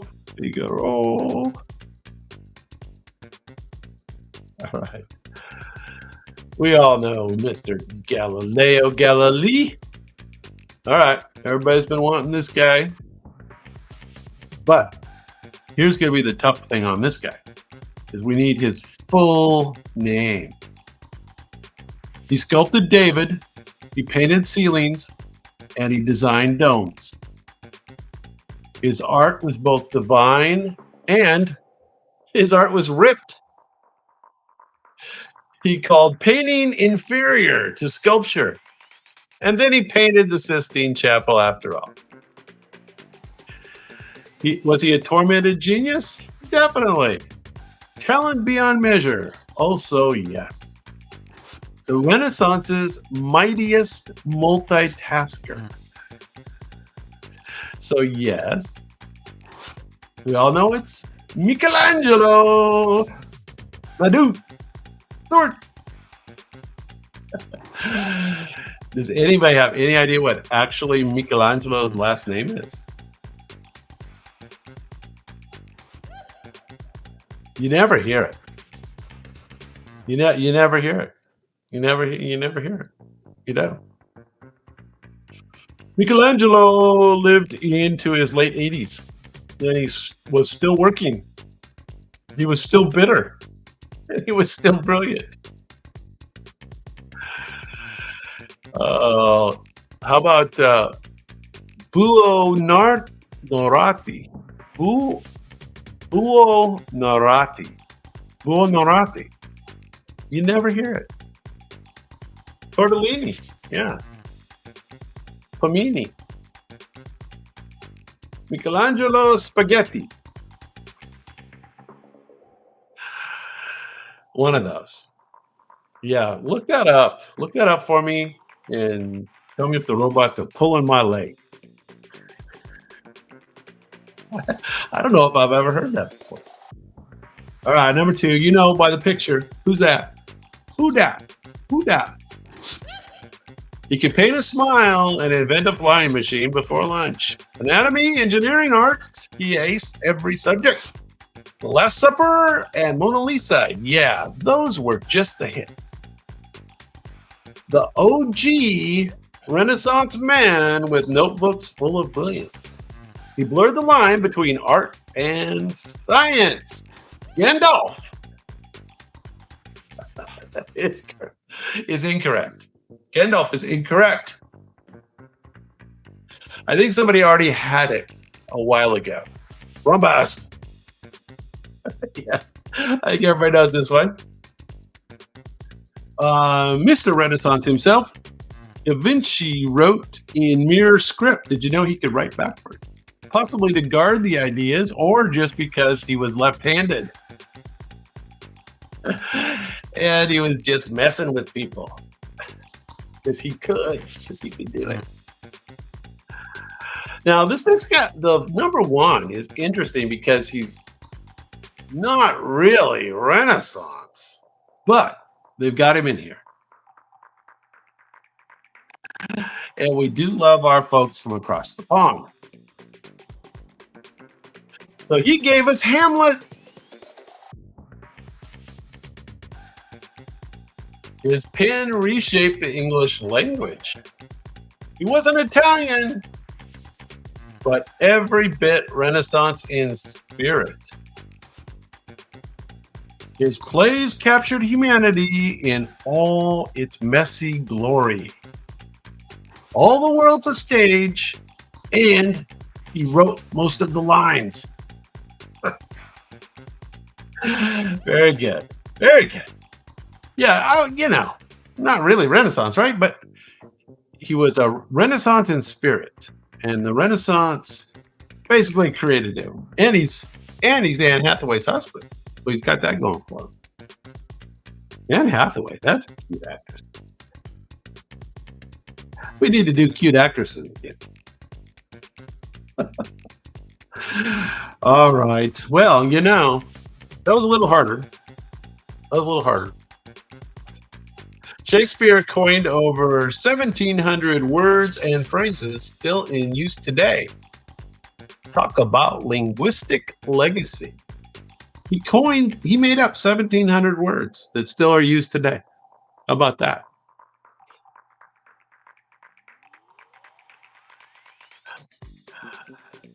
Oh, I know. Can you imagine if he had something that could write a little bit? Or how about a word processor? Or an AI? What if Shakespeare had an AI?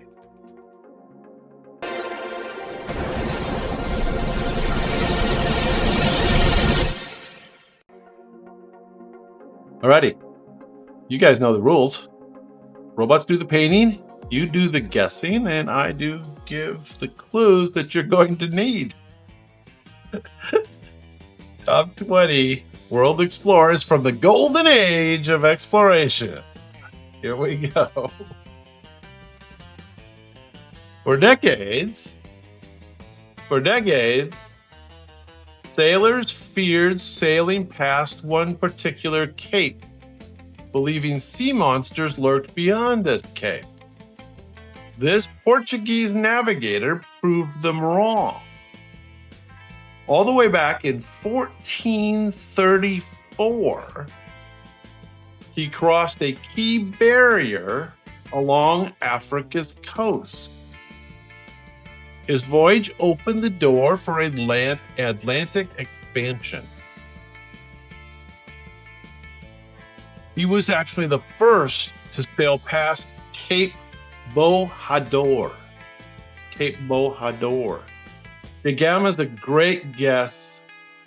However, this is even before Da Gama. Da Gama was the first one to go around the bottom of Africa, right? But before that, they had to get past the Cape Bojador, which is, I don't know where it is. It's just south of the Sahara there somewhere. Anybody got a guess? There he is, though. There he is from 1434. 1434. Portuguese navigator. No, not Cortez. No. Gil Eneas. E-A-N-E-S. I've never heard of him. Obviously, you didn't either. All right, number 19. First couple are hard. Warning you, this is all pre-Columbus, so these are hard. He planted stone markers called padroas along Africa's coast. So another guy that went down cruising along Africa. This was a key beginning to exploration. His journeys deepened European knowledge of West Africa. So before they got around the bottom of Africa, what's that called, Cape Horn or something? Before they got below that, they had to go all along the coast. So that took time. In 1482, this guy reached a great river. That river today bears the same name as a Basque country. Oh, so this was the first explorer of the Congo River. Oh, you know it. Okay. Nice.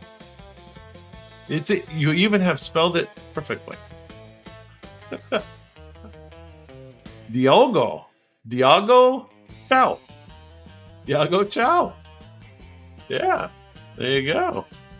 His stone pillars still stand today at the Cape Cross in Namibia. Did you know that? Some of his pillars still stand today.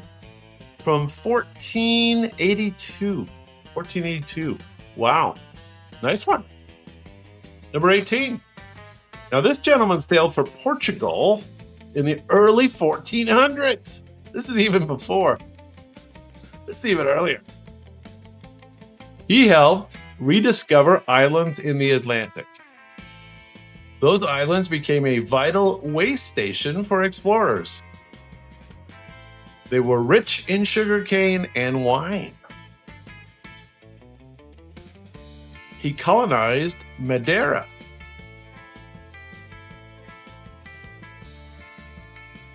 All right, so this guy's 1390 to 1471. He was in the very early 1400s, and he was sailing out like to the Canary Islands and stuff. That's where he was going. His descendants remained influential in, they call it Madeira's politics for centuries. No, not Pizarro, but hang on to that, Eddie. Pizarro may come up. A lot of the names I've seen up here may come up. You keep throwing those names out there. Oh, yeah, you're throwing that out there. No, not Prince. This isn't Prince Henry, but hang on to that one too.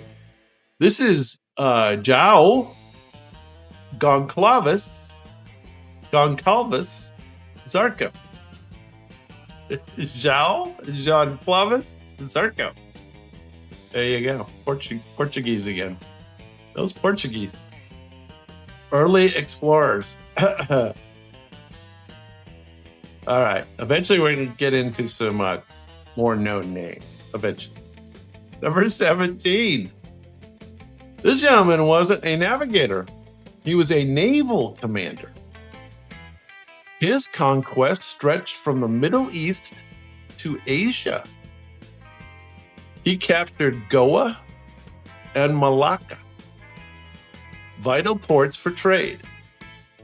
His strategy made Portugal, these guys are all Portuguese back in the day, a dominant sea power. He was known as the Lion of the Seas. The Lion of the Seas. His ashes were interred in Lisbon's Jeronimos Monastery, a monument to Portugal's maritime glory. Anybody recognize this guy? How about Mr. Alfonso de... Yeah, it kind of looks like Sinbad. Alfonso de Albuquerque. De Albuquerque. So that must be what Albuquerque's named after, right? Must be. Alfonso de Albuquerque. I thought Albuquerque was an Indian name. Yeah. Alfonso de Albuquerque. There you go. All right.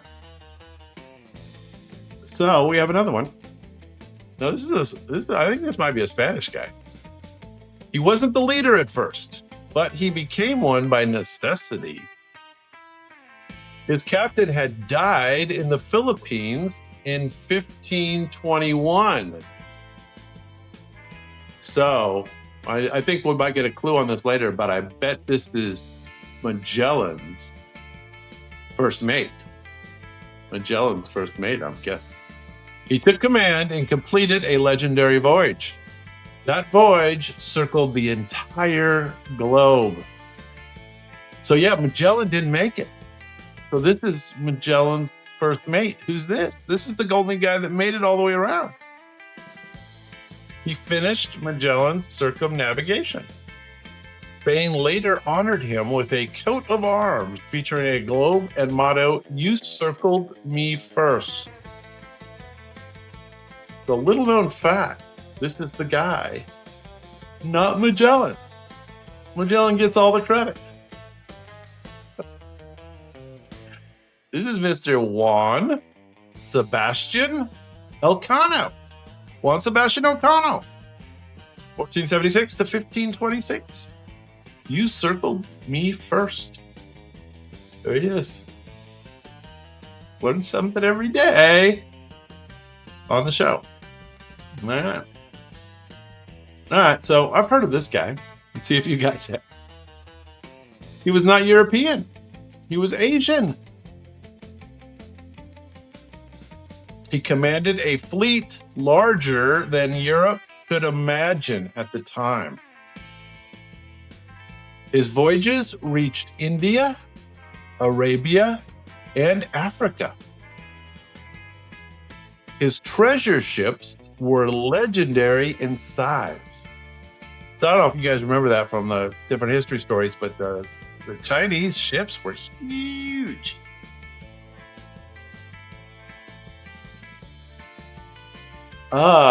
He's from the Ming Dynasty in China. Some of his ships were said to be over 400 feet long, making Columbus's ships look like rowboats. Anybody know? Most famous early Chinese explorer? Mr. Zheng He. Zheng He. He was Admiral Zheng He of the Ming Dynasty in China. Kind of looks like Charlie, but it's not Charlie. It's Zheng He. Zheng He. There you go. All right. So I've seen this answer on the board, so you should be able to get this one. He never went on great voyages himself. How about that? But he sponsored countless expeditions along Africa's coast. So this was the sponsor of all those trips down to Africa. His school at Sagres trained navigators and map makers. He became known as a patron of discovery. The patron of discovery.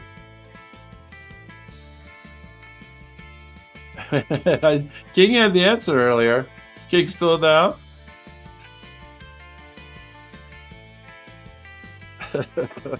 He never went on a voyage himself. Historians debate whether his school was real or more of a coordinated network. But the legend stuck. The legend stuck. So King had it earlier. If you want to go scroll up to King's answer. What'd you get, King?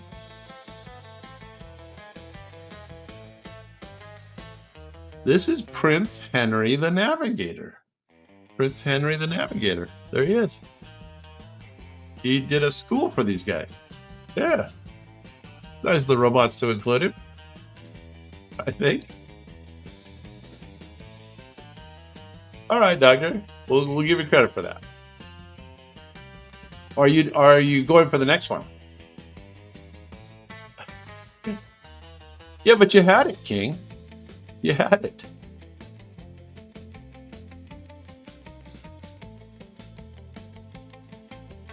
All right. Who knows who this guy is? He explored icy waters in search of a passage to Asia. He sailed for both England and the Netherlands. His name now belongs to a bay and a river. His final voyage ended with a mutiny. Not Mr. Cabot. It's another guy. His name now is on a bay and a river. Final voyage ended in a mutiny. Yeah. Correct. And Doctor, you had his first name before we started. This is Mr. Henry Hudson. Henry Hudson, born in 1565 and passed away in 1611. And didn't they put him on an island or something? The crew set Hudson, his teenage son, and any loyal sailors adrift in a small boat. Oh, they didn't even put him on an island. They put him in a small boat. Oh, and none of them were ever seen again. Kind of a sad ending to that story. Number 12.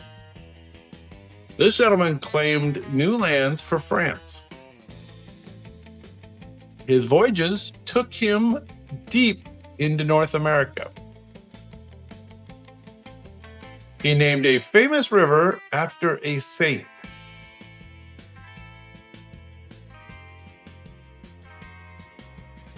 He mapped the Gulf of St. Lawrence. Who did all that stuff? His miscommunication with locals led to the name Canada. That's interesting. From the Iroquoian word Canada, meaning village. So the fact that he didn't understand a word they were talking about led to the naming of Canada. Means village. Learn something every day, right? I didn't know that. Kanata, meaning village. So did you know that Canada was named after Iroquois?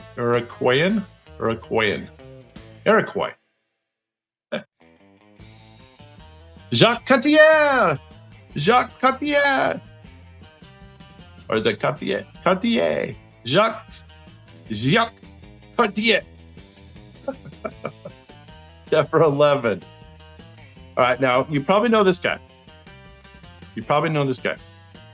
He crossed a narrow strip of land in Central America. So yeah, he marched his soldiers across. And it's actually the place where they don't have the road. It's the Darien Gap. He claimed it for Spain in 1513. He reached an ocean unknown to Europeans.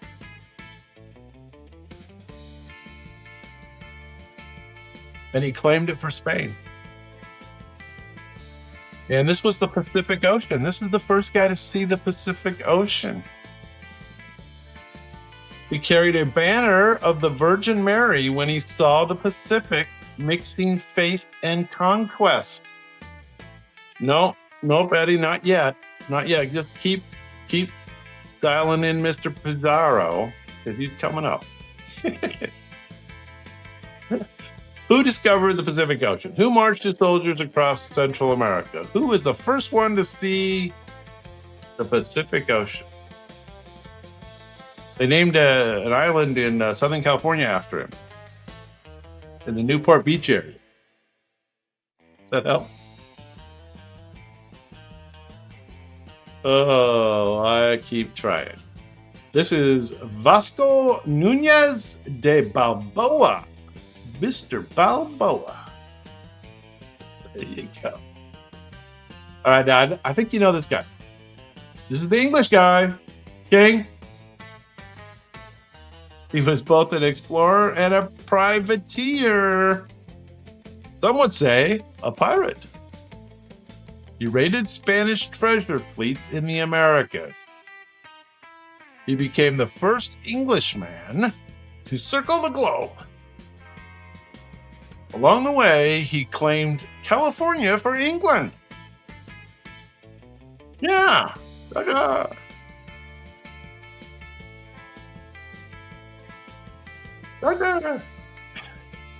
Anybody been to Drake's Bay in San Francisco? In Spain, he was feared as El Drake, the dragon. He was feared as the dragon. You guys are correct. It is Mr. Sir Francis Drake. There he is.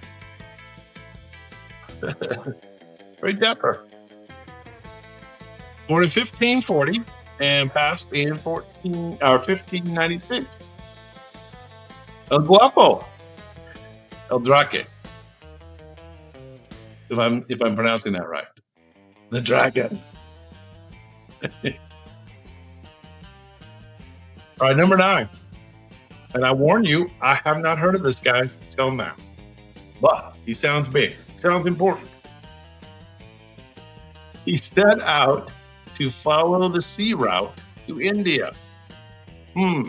A twist of the wind, though, carried him west instead of east. Uh-oh.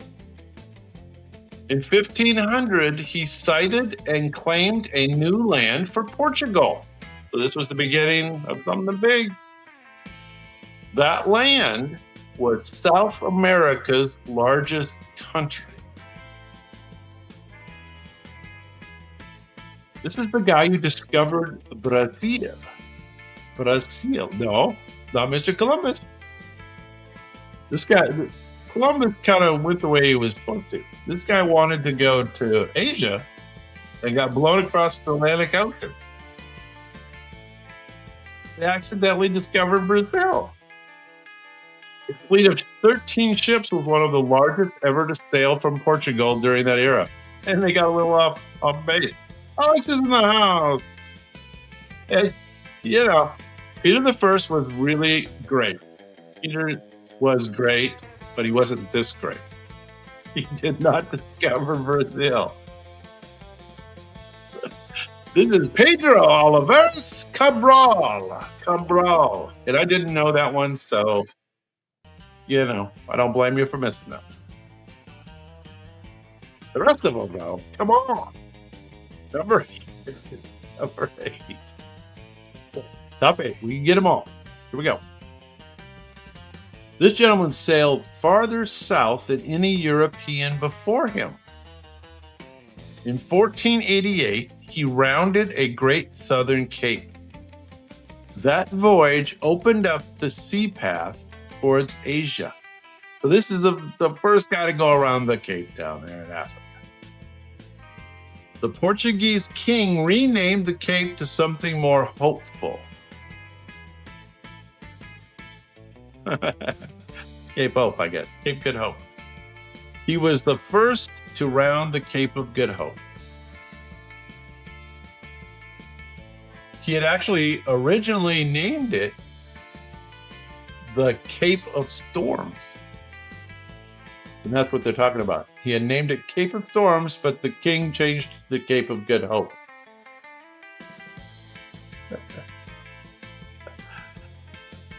Yeah. Is Cape Horn actually the one in South America? I'm not sure. I think so. Since this is Cape of Good Hope and the Cape of Storm.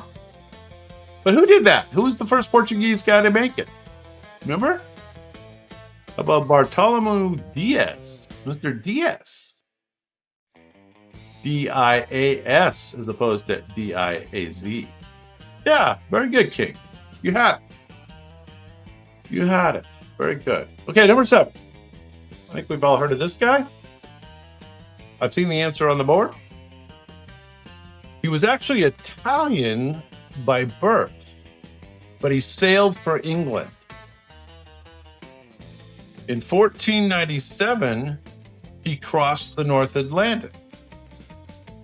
He reached the shores of North America, likely in Newfoundland.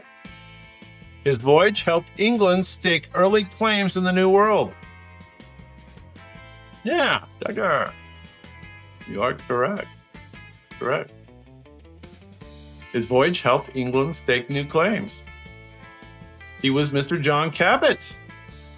His son, Sebastian Cabot, also became a famous explorer, continuing the family business. John Cabot. So the name Cabot sounds very English, but yet he was Italian by birth. So I guess I've got that wrong. Is Cabot an Italian name? I'm very confused. I'm very confused. I've always been confused by this. Truth be told, I was always confused. Could you tell? All right, let's do top 6. Top 6 explorers from the golden age of world exploration. Talking about 1500s mostly. 1400s, 1500s. Here we go. This gentleman sailed along the coast of South America in the early 1500s. He realized these lands were not Asia, but they were a new world.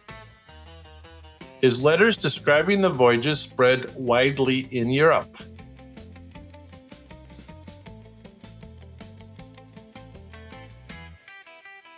A German map maker used his name for new continents. A German map maker used his name for the new continents. There's your key clue. There you go, Doctor. There you go.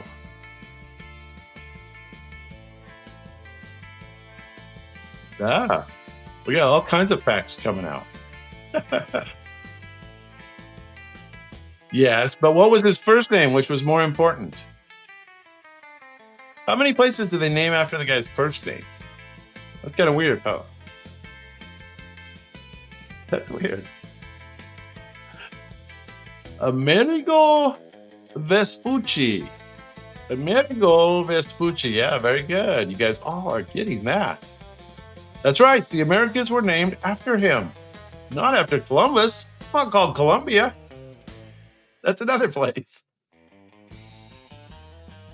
You know, hard to figure the whole thing out. All right. Where's Eddie? There's Eddie. Who's this, Eddie? He was an illiterate pig herder before becoming a conquistador. And we're not just cutting him down. He actually was an illiterate pig herder before becoming a conquistador. Very good, very good. He led expeditions into South America. Conquistador. In 1532, he captured an emperor in a stunning ambush. This is the guy who toppled the Inca Empire. All right. What was Mr. Pizarro's first name? Who knows Mr. Pizarro? It rolled right off the tongue. It's a typical Spanish conquistador name. Mr. Pizarro had Atahualpa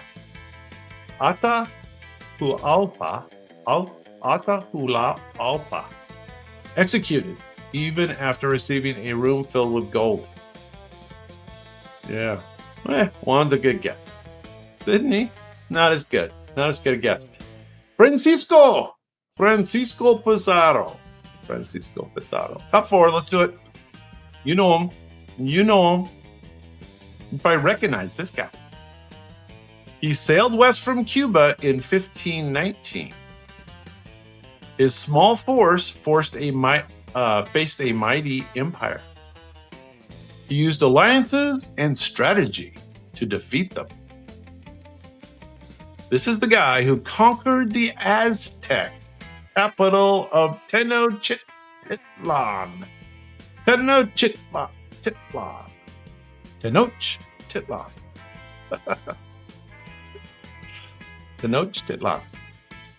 Yeah. And what was Mr. Cortez's first name? Does it look like shit? It doesn't look like Chef Boyardee. Not at all.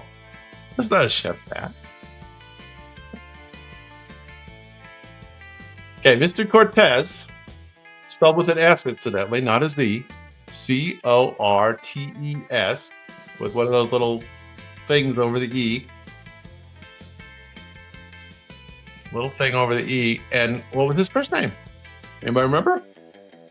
Mr. Cortez. Cortez burned his ships on arrival, ensuring his men had no choice but to fight forward.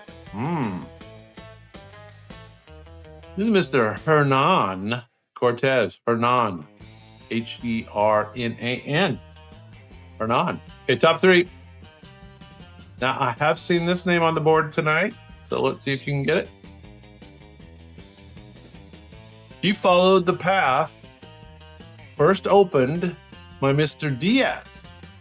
So remember, Bartholomew Diaz was the first one to go down around the Cape of Storms, or the Cape of Good Hope. His voyage took him around Africa in 1497. This is the first guy to actually reach all the way to India, return with valuable spices. So really, this guy was pretty important. He actually made it and came back with the goods. His journey proved a direct sea route to Asia.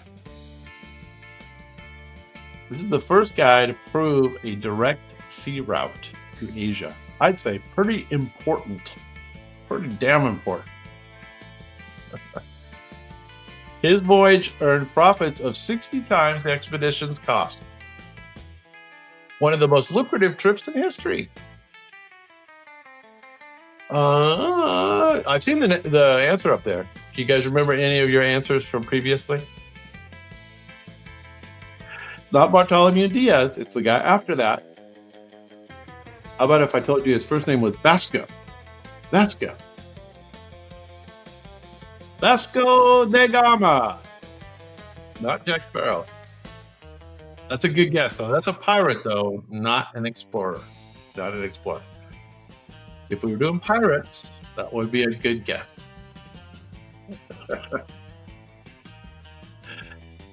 Vasco da Gama. Okay, so we were talking about this guy earlier, why he gets all the credit all the time.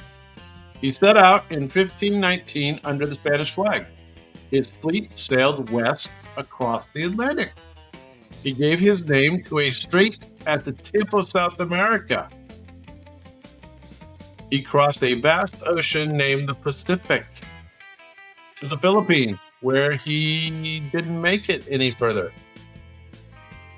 He was the leader, at first, of the first circumnavigation.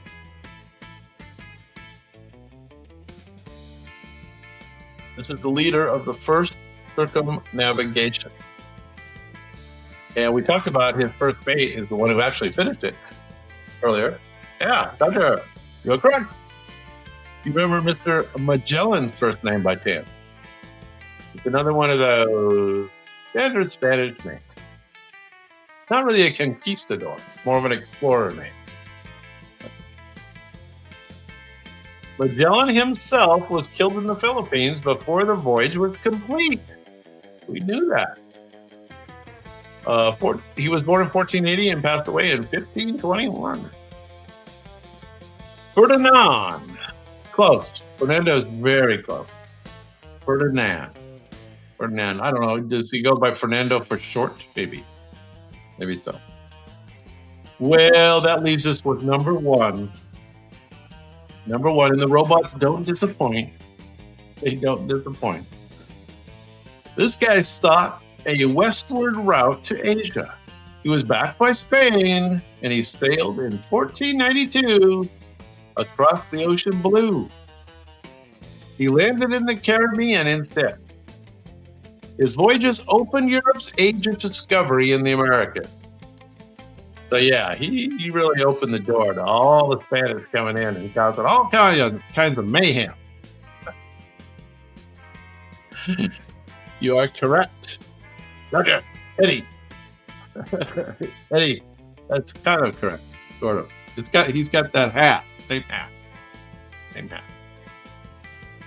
Yes, this is Mr. Christopher Columbus or Cristobal Colon. That sounds right too. And he was born in 1451 and passed in 1506. Columbus went to his grave believing that he had reached Asia. He never knew he wasn't in Asia. He thought he was in Asia. He never realized he stumbled onto continents unknown to Europeans. There he is. Christopher Columbus, a semi-tragic figure in the end. Alrighty, we made it. That was a little harder, right? A little harder. But that's, you gotta test yourself a little bit.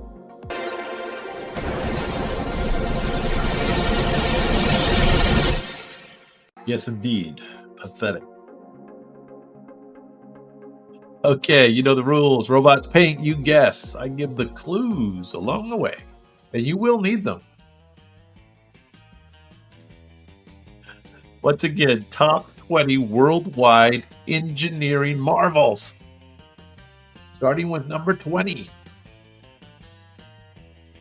Now, this modern spire pierces the desert sky higher than any other building on Earth.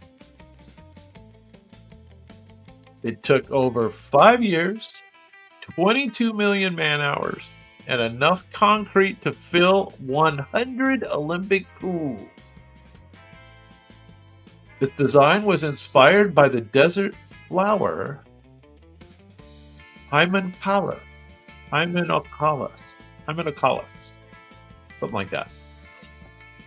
Tom Cruise famously scaled its exterior. Of course he did. Yeah. Yeah. You correct, Wonder Boy. It is the Dubai one. Remember what it's called? It has kind of a Arabic name. Kind of the same. It's got, yeah, exactly, King. It's kind of the same name as that one porn actress. Am I right? Except for her, she's Mia. She's Mia. This is Burj. Burj Khalifa is correct. Very good. Burj Khalifa. It's the world's tallest building. Its elevators travel at 22 miles per hour, and the spire alone adds 700 feet just for bragging rights. There it is. Burj Khalifa, as opposed to Mia Khalifa. I guess I'm the only one who knows that. I'm not sure what that says. Number 19. It's another tower. For over 30 years, it held the record as the world's tallest freestanding structure until they built the Burj. Now, this was built by Canadian engineers to prove they could outdo anyone. And visitors can walk on a glass floor that is 1,122 feet above the ground. Its antenna keeps Toronto's skyline instantly recognizable. Now, this is not the Eiffel Tower. This has a very simple name, and it is in Canada. It is in Toronto, Canada. And the name of the tower stands for the Canadian National, but locals joke it means Canada's needle. There you go. Stewart's in the house with the victory, with the win. You are correct. The CN Tower. Very good in Toronto. Correct. Very good. You guys know these. See? It's easy. All right, let's see if you get this one. This one's hard to get a good picture of. Engineering marvels.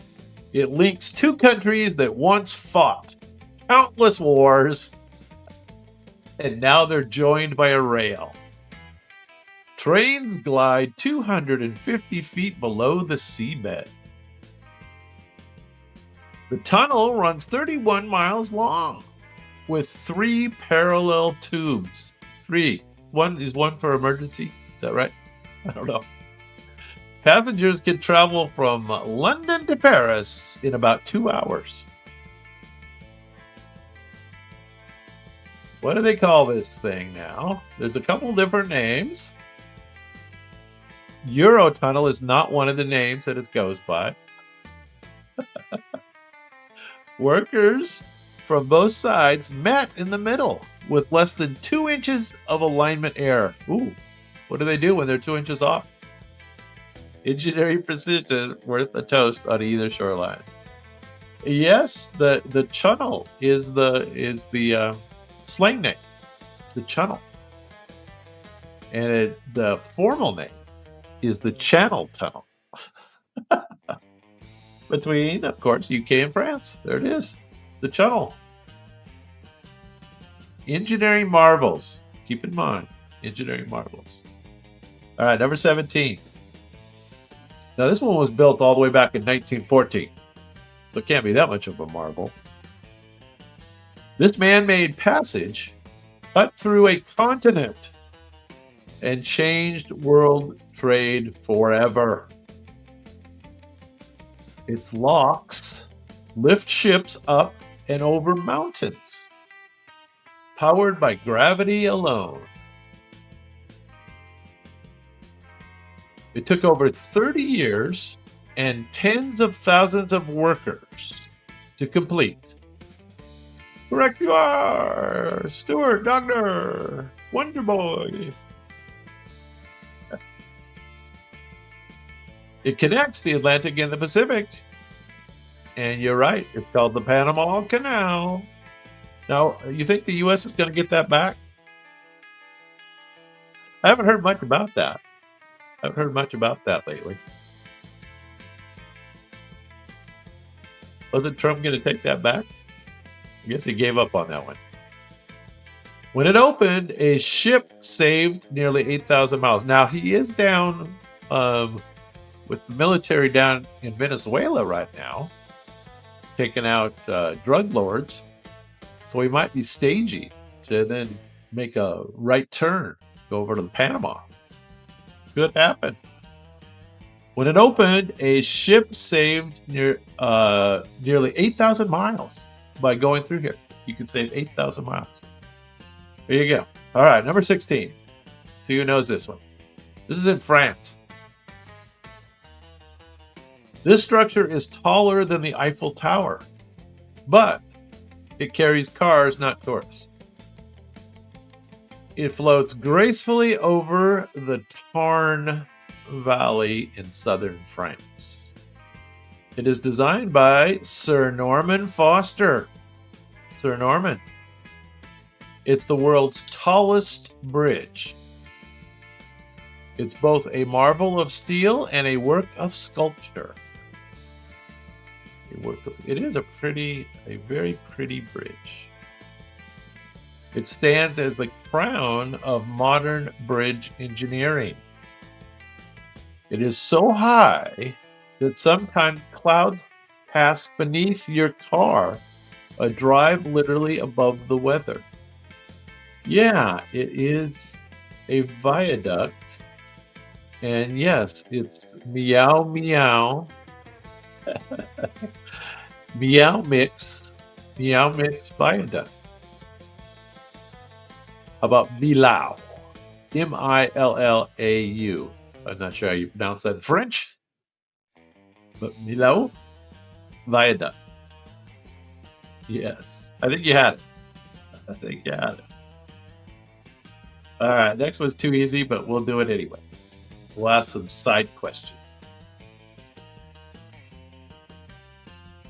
Yes, close enough. Its signature color isn't gold. Okay, one of the side questions is going to be, what's the formal name of the color of this bridge? Once considered impossible due to fierce winds and tides. It was completed during the Great Depression, and it became an instant landmark. All right. Well, the San Francisco Bridge, no, it's not called that. That's where it is, though. I'll give you credit. Side answer, San Francisco. So San Francisco's on one side, and then as we're looking at that picture, what's on that other side? What's on the other side of San Francisco? What's it connect to? Is one question. What's the actual formal name of the color that is painted? And then a little known fact is the paint crew never stops. By the time they finish doing it once, they got to start it all over again. The massive red bridge. Yes, of course, the Golden Gate Bridge, Stuart. You're correct, Stuart. And the color and the place it connects to. What's that green area across the way there? What's that called? You might know. What's it connect to? It just, they just connected it to a hill. The road just ends on the other side. That's Marin County over there. Marin County. And the color is international orange. International orange. Learn something every day on Dave's Curiosity Corner. Now, this is one of our favorite buildings.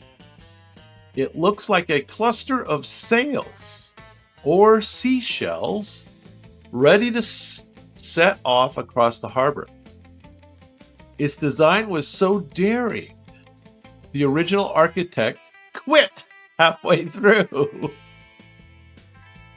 The project went 14 years and $95 million over budget. You are correct, Stuart. Now, Does anybody know the engineering technique or the architectural building technique, construction technique that this building pioneered so well? Anybody have any idea? There's kind of a combination. So I'll give you credit for either one of the two things you put together, and that was one of the first big projects to use that method. The shells were inspired by a peeling of an orange, proving art and snacks can coexist. It is indeed, you're correct, it is the Sydney Opera House in Australia, of course. Must be in Sydney. Wow, steel and concrete. Reinforced concrete? No, that's not the answer. How about precast concrete? Precast concrete pieces, and then it was post-tension. So you run steel through these tubes that connect all the precast pieces, and then you tighten them up. Post-tension precast concrete. How's that? Learn something every day on Dave's Curiosity Corner. Number 13. This is a cool one. I like this one. Now, deep beneath the French and Swiss border lies a circular tunnel 17 miles long. Oh, you're right, Wonder Boy. You're right. It is. It is steel and concrete. It smashes particles together at nearly the speed of light. It helped confirm the existence of the Higgs boson particle. Yes, you've got the correct answers to it. It is the Large Hadron Collider. And officially it's in Switzerland. I guess the front door is in Switzerland. It's CERN's Large Hadron Collider. It's colder than outer space inside. 1.9 Kelvin to be exact. Just to keep those magnets in line. Yes, you got to keep them cold. So I guess they were worried that when they fired this up, right, that it was going to start a black hole. You know, it's always a concern. Always a concern. Messing around with science, you can, any moment, you can start a black hole. And that would end our entire simulation. So kind of a side thing. Do you guys think we're in a simulation? We'll come back to that. Are we in a simulation? All right. Now, number 12 was built during the Great Depression. It put thousands of people to work, and it shaped the American Southwest. It created something called Lake Mead, which then, of course, that made Las Vegas possible, one of the largest man-made reservoirs in the world. And it has a cool Art Deco design, which made it aesthetic as well as a structural triumph. It harnesses the Colorado River for power and irrigation. Stuart knows his engineering. You are correct. You are correct. It is the Hoover Dam. Hoover Dam. The concrete is still curing on the inside 90 years later. It hasn't fully hardened. So I don't know if you know that about concrete, but if you pour it thick enough, it never completely hardens in the inside. That water never gets out of there. Crazy. Hoover Dam, 1936. 1936. There you go. There it is. All right, number 11. Let's jump around the world. Now, this was built in 1998. It's known as the Twin Peaks, rising from Kuala Lumpur's skyline. And it actually once held the title of the tallest buildings on Earth, before the CN and before the Burj Khalifa. And there's a sky bridge that connects the two things. And the sky bridge is 558 feet above the ground. Now, what movie was it that was featured in that? I think it was a Michael Douglas one. What was that movie? that featured this? Or was it a Tom Cruise one? I can't remember. Their design blends Islamic geometry with modern steel. Islamic geometry.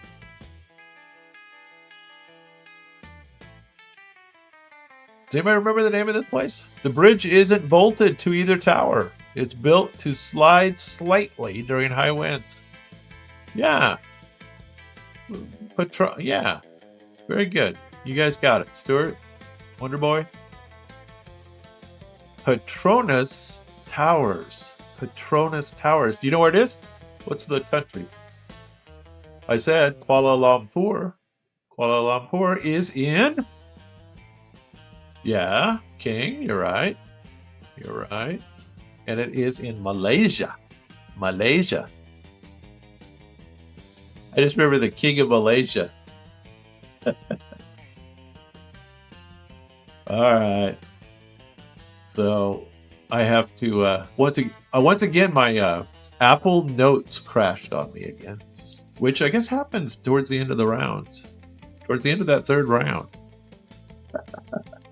My Apple Notes crashed. So you guys recognize where this one is? Who knows this one? Another dam. This project literally changed a river's flow.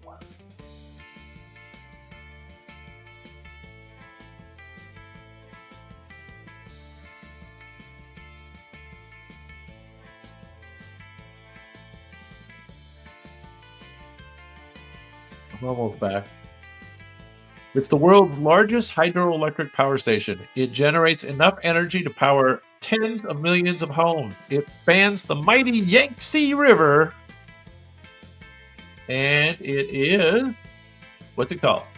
Its reservoir displaced over 1 million people, a controversial reminder that power always has a price. So, yeah, it's some kind of dam. Yeah, you're right. It's the Three Gorges Dam in China. Correct. 2012 is when they finished that. Look at that baby. Look at that baby go. Look out below. Now, something tells me you might know this one. This was built in 1886. And it was a gift from France that arrived in pieces and had to be assembled like a giant jigsaw puzzle. Yes, of course. Now, what is it made out of? Who knows what this is made out of? What's the material? Her internal frame was designed by the same man who built another iron icon in Paris. Did you know that? That the frame was made by Mr. Eiffel? Eiffel. Gustav. Yeah, it's copper. Of course. They're talking about, yeah, reinforced concrete. Precast, post-tension concrete. It is copper. You know, they're talking about cleaning it. That would be, I don't know, would you rather have it be bright copper? I think that's to be cool, like a penny. Gustav Eiffel built a skeleton. I don't know if you knew that. Little known fact. The Statue of Liberty, and they are talking about cleaning it. Maybe Trump will do that for the 250 birthday.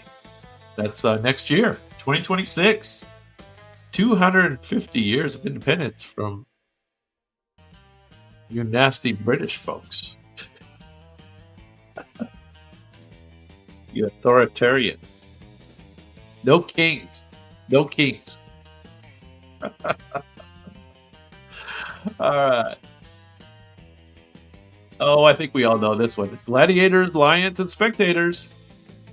It can hold over 50,000 people. It was built in just 8 years. And it's still standing 2,000 years later. Now, I often ask you for the other name for this, the original name. What was the original name of the Roman Colosseum? The Roman Colosseum. It was built in 80 CE, so 80 AD, 80 Common Era. Its design has inspired many sports stadiums. Yeah. Yeah, that's part of the name, Wonder Boy. Part of the name. Amphitheater is part of the name. Archaeologists found that the arena floor was once flooded for mock naval battles. That would be cool. Yeah. Stuart.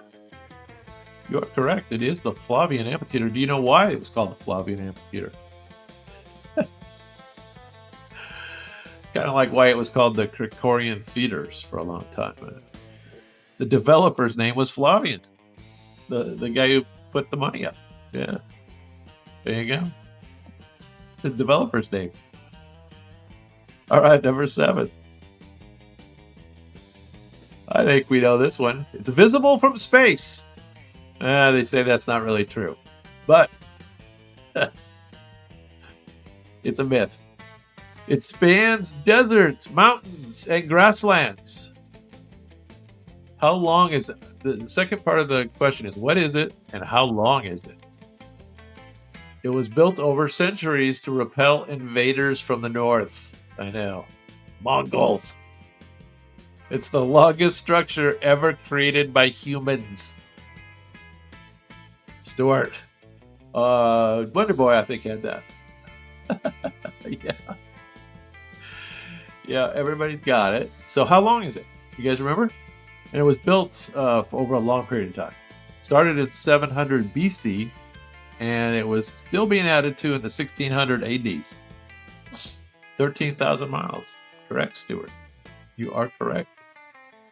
That is the Great Wall of China, not really visible from space. If you take away one thing tonight, take away that that's a myth. You can't really see the Great Wall from space. It's too skinny.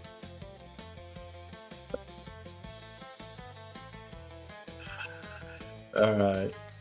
We're doing engineering marvels. Engineering marvels throughout the world and even beyond the world. That's a clue. This was launched aboard the space shuttle way back when, 1990. It lives far above the clouds and the weather. It's delivered the most breathtaking views of the universe.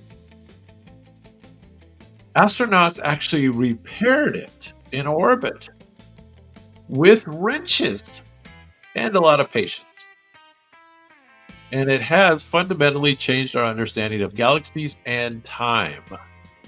Yeah. Yeah, the second one. Yes. It is indeed the Hubble Space Telescope.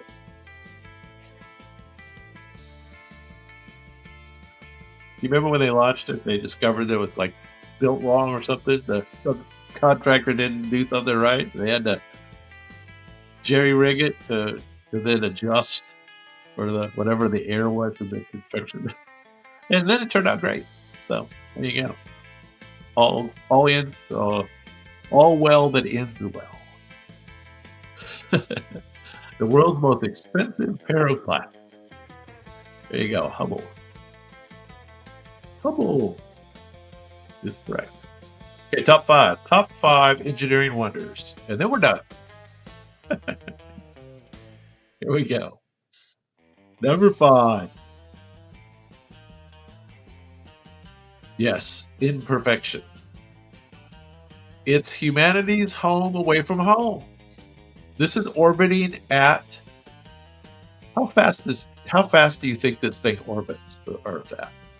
A joint effort of 5 space agencies from around the globe. It's roughly the size of a football field. This is a big thing. Astronauts live, eat, and occasionally float into walls aboard it. Yes, indeed. Stuart, Wonder Boy, you are correct. It is the International Space Station. So, how fast does it travel, and how long does it take to make one loop of the planet Earth? Both good questions. Both good questions. How fast? And at that speed, how long does it take? It has 16 sunrises every single day. Little longer than 45 minutes. In fact, exactly double that. Exactly double that. 90 minutes. 90 minutes. And it is going pretty darn fast. Pretty darn fast. About 17,500 miles per hour. Whew. Yeah, you don't want to like run into a rock or something. Go in the opposite direction. That would be bad. All right, let's come back to the planet Earth. Back to the Earth for number 4. Number 4. Remember, we're doing the top engineering marvels throughout the world. And this one linked 2 seas, and it cut months off world shipping routes. It was built mostly by hand, and it employed over 1 million workers.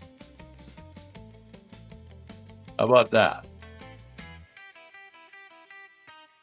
Yeah, you wouldn't want to stick your head out the window of the space station.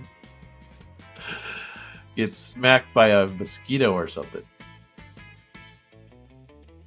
Now, this connects the Mediterranean and the Red Sea.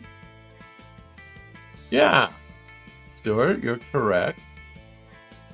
Does anybody remember the year that this was built? This is way before the Panama Canal. But it was even more important, right? When the Evergreen blocked it in 2021, global trade losses topped $9 billion per day. Yeah, exactly. 1869. Egypt. There you go. Suez Canal is correct. All right, top 3. These are all easy. Here we go. We all know this one. Let's see if we can ask some side questions. Once dismissed as an eyesore, now beloved as the symbol of a city. Do you know that the people didn't like it at first? It was built for the World's Fair, and it was only meant to be temporary. It was built out of 18,000 iron parts, 2.5 million rivets, and now 0 regrets. And it's over 1,000 feet tall. Yeah. Yeah. And you remember it's the brothers were involved. One was the architect, one was the engineer, or something like that. Gustav and something else. I forget the other one's name. Yeah. Henry, I think. Yeah, they thought they didn't like it. They thought, ooh, it's too modern, right? It's steel, it's exposed steel. Hitler ordered it demolished during World War II, but the general in charge forgot to do it. Oh, that must have been on a drug binge. Yeah. Eiffel Tower, of course. Yeah. Okay, top 2. Here we go. Now, this is on my bucket list to see this next one for sure. It is.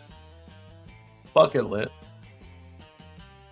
It is a monument to love, and it was carved from white marble. It was built by an emperor for his late wife. A memorial.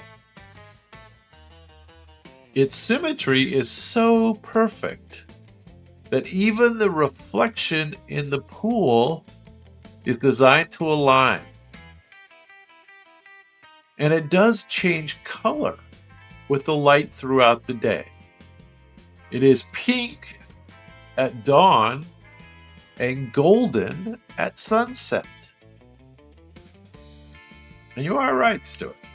It is the Taj Mahal. Now, do you guys know when the Taj Mahal was built? Quite a while ago.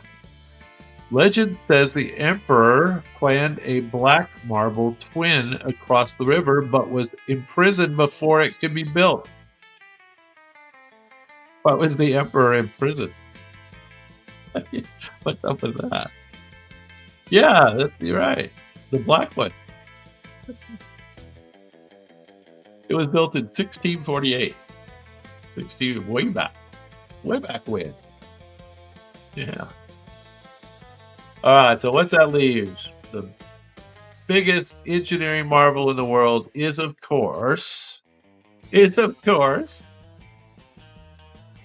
built way back in 2560 BC.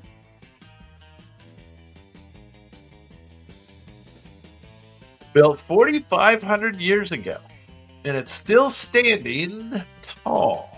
A miracle of math and muscle. Each block weighs as much as an SUV, yet they're fitted within a millimeter of precision, aligned perfectly with the stars and with the cardinal points. We still debate how they were built, but we all agree they're cool. Yeah, the Great Pyramids of Giza, of course.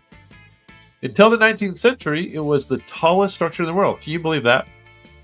So it was built in, again, 2560 BC, and until the 18th century or 19th century, it was still the tallest structure in the world.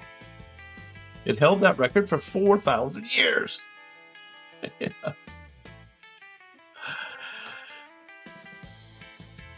Yeah, and who knows, right? They're finding all kinds of weird stuff about where the whole Egyptian old dynasty come from. Who designed it before? Yeah. We made it. 3 full rounds. Got you, Cave Stewart, Wonder Boy. Good to see you. Reese? Racy?